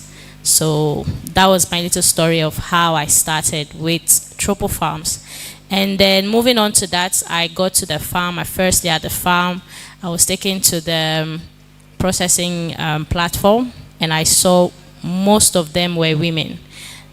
And that stood out to me, I didn't expect so many women to do what they were doing on the farm. And then I was taken to another platform, and most of them were women. And I was like, okay, this is a space where they claim that it is dominated by men, but here am I finding myself with a lot of women, different ages, different age group, and I was like, I want to continue staying in this company and want to be able to also assist the best way that I can all those women that are working for us. So being a woman in aquaculture is an adventure. It's very interesting. There's this ups and downs, but at the end of the day, what keeps us moving is that we are able to achieve whatever we set ourselves to do, whether quarterly or yearly. So for my little story, this is it. I hope you're satisfied with it. Before we continue, we've obviously been joined by a very special guest, my personal favorite. Dr. Eunice Asama, thank you so much for joining us. She's a lecturer at the University of Ghana for Aquaculture and Marine Sciences. see how fantastic and scientific that sounds. Thank you so much for joining us. And I'll share a little story about my first encounter with Dr. Eunice. So earlier on in the year, our beloved chamber organized a session for women in aquaculture on World International Women's Day. And for the very first time, I found myself in this room with amazing women who were so knowledgeable, who were so eloquent, and who were very passionate about aquaculture and fisheries. At this point, I think I'm about a full year in my role as marketing manager at the Hughes. So to find myself in this room with all these amazing women speaking passionately about fish, which I only consume and don't think anything else, was honestly such an eye-opening experience. And really from that moment, I proudly call myself a farmer girl because of women like her who have made such an impact in the industry. So please let's give her a round of applause. Before we continue, I would also like to acknowledge our co-chair, Dr. Ruby, who's our principal scientist for fisheries and aquaculture from the CSIR and Water Research Institute. Thank you so much for coming. She also joined that session and she blew me away with her knowledge. Thank you so much for being inspiring. We're so glad to have you. So before we continue, Dr. Yunes, would you like to share a few words? Did I catch you off guard? You didn't, but what's the question? No. Well, so we were all sharing stories about how we found ourselves in the aquaculture sector. And I wanted you to share a bit of your story, especially coming from an academic background. How did you find yourself here? Okay. Hello, everyone. So I'm a teacher. And I teach fishery science, aquaculture. And you know, in science, a lot of research into the environment and everything. And then I saw there's a gap because when you come to the university, from my department, we are looking at fish, the environment, the impact, everything. And then I thought, what about what we eat? Who is working on that? So my work was in post-harvest. So after everything, after the farmers bring the fish, what happens to the fish before it gets to the plate? And so that is how I found myself. And then I'm not wholly aquaculture and I'm not wholly, I'm everywhere. So if you see fisheries going, I'm there with them. Auntie and me is here, we go fisheries. And so that is my journey. So I'm here with aquaculture. I'm there with, and it's all the same fish. It's all about the fish. And so that is my journey and how, and I love fishes. I cannot tell you all the names of fishes. I'm not good at that. But when it comes to eating the fish and the product and everything, I love fish. Thank you. Thank you. Before we continue, I just want to make a quick announcement and also a quick correction. Dr. Ruby Ansah is our chairperson for this forum, and then she's supported by our co-chair, Dr. Winnie Soa. Please give her a round of applause.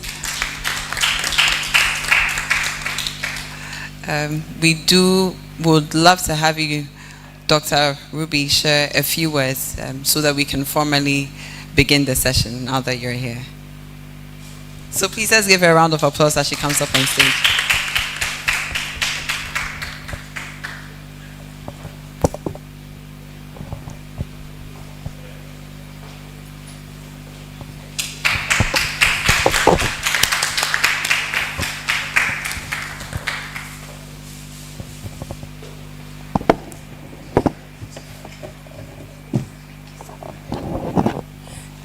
Thank you very much. I don't know if I'm also supposed to share how I got into aquaculture. Maybe to start with that, when Cage Aquaculture started, I work with Water Research Institute, and when Cage Aquaculture started, I started thinking about the lake because we're using it for drinking, we're using it for irrigation, so many other things. And we know aquaculture, we have to use feed and all that. So I started wondering what will happen to the lake, what becomes of it and all that. So I decided to do a study in that. That's what I did my PhD in. And that is how I got into the whole aquaculture. So that is how I got in. And I'm glad to have all of you here, or to see all the women here. When I came into the room this morning, yes, I was in the north. We have some aquaculture projects in the north. We are trying to maximize the use of the reservoirs. You know, the north has lots of reservoirs to irrigate, use for irrigation during the dry season. And then together with the International Water Management Institute and then Fisheries Commission, we're wondering what other value can we add to these reservoirs. So we got some communities, we got people who knew nothing about fish, I mean next to nothing. We took them through training, and now they are all aquaculture farmers up there. And yesterday, Wednesday, we were there to see them harvest, see them sell, and it was such a great joy. So, and when I came into this room, one of the things I started looking out for the women, because one thing, when it comes to aquaculture, there are lots of men, but you see few women. When I did my survey a few years ago, you hardly find women in the sector, but now it's changing. And I think with the introduction of tarpaulin farming, we have more women coming in. So it's a good thing, and I will encourage all of us. There is nothing that they say, well, what a man can do, a woman can do better. Sometimes we think our task being so difficult, but I believe that when we apply ourselves to it, we'll be able to do it well. So I'll just end it here. We'll continue the discussion, and then at the end of the day, any comments, I'll come in. Thank you very much. Thank you so much. So like I mentioned earlier, before we move on, please. Camilla, please. World Economic Forum. Please give her a round of applause. Well, first of all, it's such an honor to have somebody from the World Economic Forum grace this occasion for us. So thank you once again for coming. Can you share any experience of yours in aquaculture? How did you start your journey? What are your expectations? You know, what are your impressions of aquaculture in Ghana and then women in aquaculture in Ghana? I'm curious. Thank you very much. So my journey with aquaculture actually started from food security. I've been working, actually I worked many years in South Sudan and in Ethiopia in settings where it was very difficult to get a sufficient diet. You had a lot of malnutrition, lack of protein, and very, very high levels of food insecurity. And my work was very much always focused on trying to find ways to improve food security. Of course, South Sudan, Ethiopia, unfortunately are landlocked countries, no access to sea. So what we were trying to do is some small aquaponic projects, something in the lakes, some aquaculture, but it was always very, very small scale. And some years later, I now moved to the World Economic Forum. Here I am leading the Blue Food Innovation work. And one of the things that we wanted to do is to make sure that in places where fish consumption is high, in places like Ghana in West Africa, I know Ghana has the biggest per capita fish consumption in the whole region, which is incredible. It's a good opportunity to look at innovation and look at how that innovation can support people who might not be traditionally included, including women. So for us, this is actually one of the things that we're doing right now. We're here in Ghana launching the Innovation Hub, focusing on inclusion of women, youth, and people with disabilities, specifically on trying to launch. Sorry, I can be a bit louder. Can you hear me okay? Yes? Yeah. Okay, amazing. And in here in Ghana, we're about to start actually the Innovation Hub for Blue Foods, the first of its kind, where we're going to be focusing on trying to unlock innovations that are already happening in Ghana, to accelerate them, and also to try to bring a little bit more focus and support for communities, and especially women's organizations and women-led companies who might not be getting as much access to to funding, to technical advice, etc. And we're also building this on top of the existing model. So we're already doing hubs around the world. We have some in Vietnam, in Colombia, in Rwanda. We're scoping in Kenya. We're doing it in South Africa. So it's really exciting to bring an existing model, to bring it in a place where we have definitely big need, a lot of technical knowledge, and where people obviously very much like fish. So thank you. Thank you. Thank you so much. Thank you so much. So she touched on a very critical aspect of, I think, one of the potentially biggest risks that women in aquaculture face, and which is funding, access to loans. What are the lending opportunities for women in aquaculture? We are already aware that this is a big gap within the farming sector, not just for livestock aquaculture, but also for crops. So it's very interesting that you're bringing this to the forefront of our discussion. So I'm going to engage our panelists, and I want to hear their thoughts on what are the ways forward when it comes to making these aquaculture businesses, or fish farmers, women fish farmers, a more lucrative business, more visible, and a business that the banks would want to support, or other finance companies. So I'll start with Samira, and then we'll pass the mic around. This conversation about women being able to access funds to invest in their business has always been a challenge.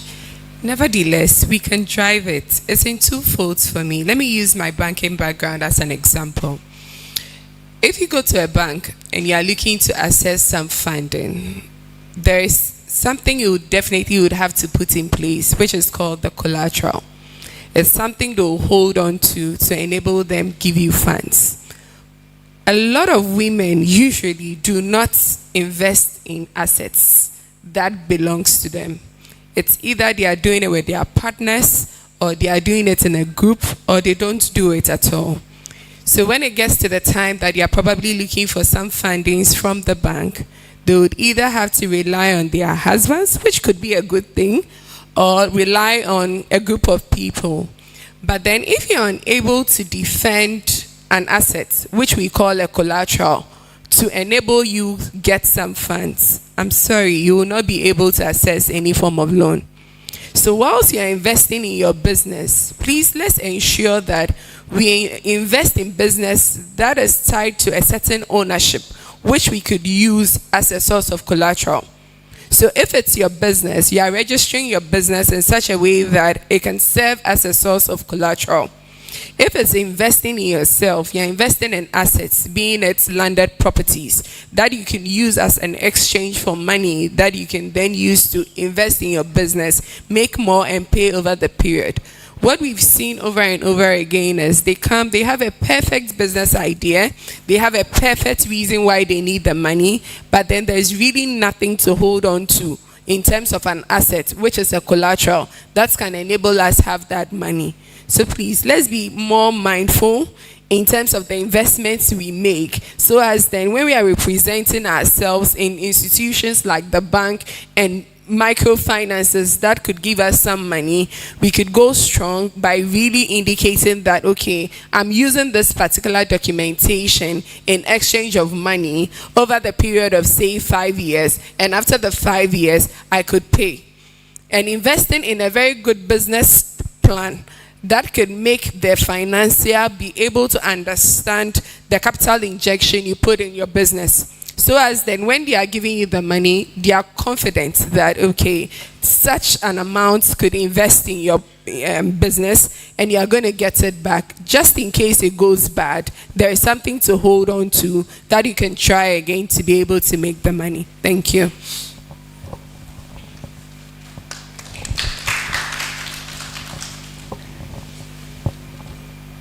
Can you? Well, you are working with female farmers in Tropo. Yeah. When they come to you with ideas of maybe branching out and wanting to do their own thing, and then the conversation about money comes up, what is your instinct? What is the first thing that you tell these women? Okay. Thank you very much. Like she mentioned, a lot of women are not financially educated the way it's supposed to be.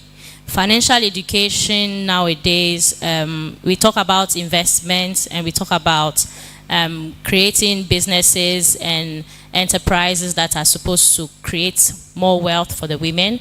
But then we don't talk about how we can localize that education to the Ghanaian woman who is in Pakadan for our case, or who is in Joapong, for instance. They don't understand what it means to have a bank account. They don't understand what it means to save properly, and they don't understand how to invest or maximize on an investment like Samira just mentioned.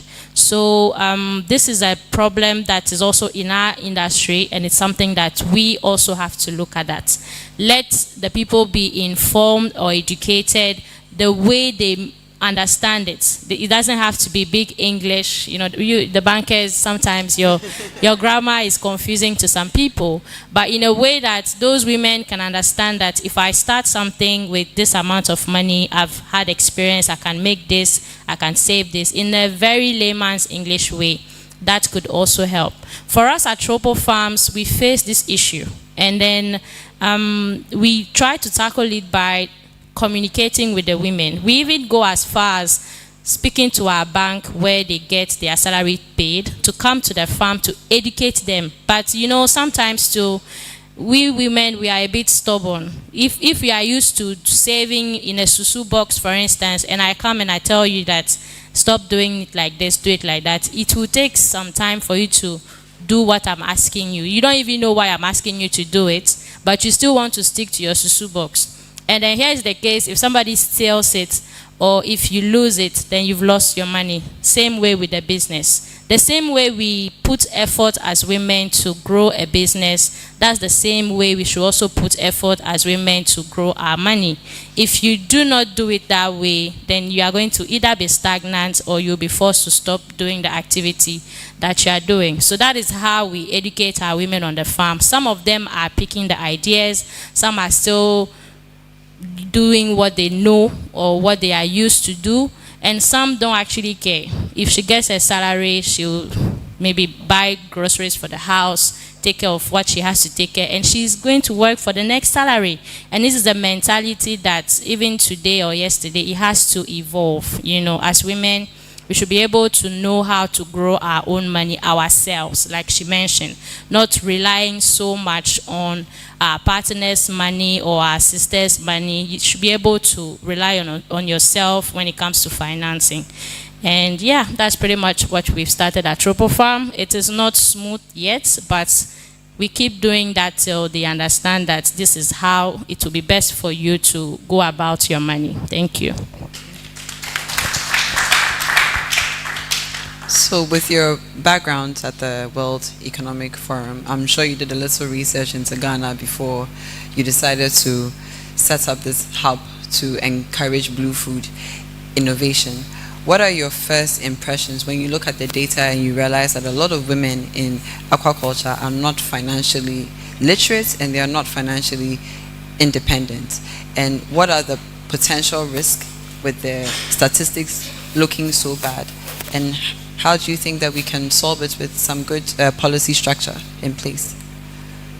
Absolutely, thank you very much. So when preparing for this, we actually have fantastic partners on the ground. So the forum works very closely with the Chamber of Aquaculture, who are supporting us a lot in terms of the research, and we're also working with the Boston Consulting Group, who've been helping us quite a bit on working at different levels. So before we even go to Ghana, we firstly wanted to have a look at the global level and how does blue food innovation work in the global level, and also who can access it. Absolutely, can women access it to the same extent that the man can? Who's running the companies, etc. Then we're trying to find, again, apparently I cannot be heard very well. How about now? Please, can you hear her? All right, good. We're also looking at Africa as a continent. And we're seeing blue food as a very important sector where, in fact, livelihoods can be supported, especially women, women-led households, women-led companies. And that's one of the places where you can really, as a as a woman, you don't need as much capital often. You can actually start that at a relatively low investment level. But of course, it comes to education and all of the things, investment, awareness, etc. So when we come to Ghana, what I can say is, firstly, I am incredibly impressed. I think Ghana is a very, very impressive country in the region in terms of, one, awareness of business practices, structures that are already in place in the government, and also just the business acumen of the population, and especially women. The women I talked to today in this conference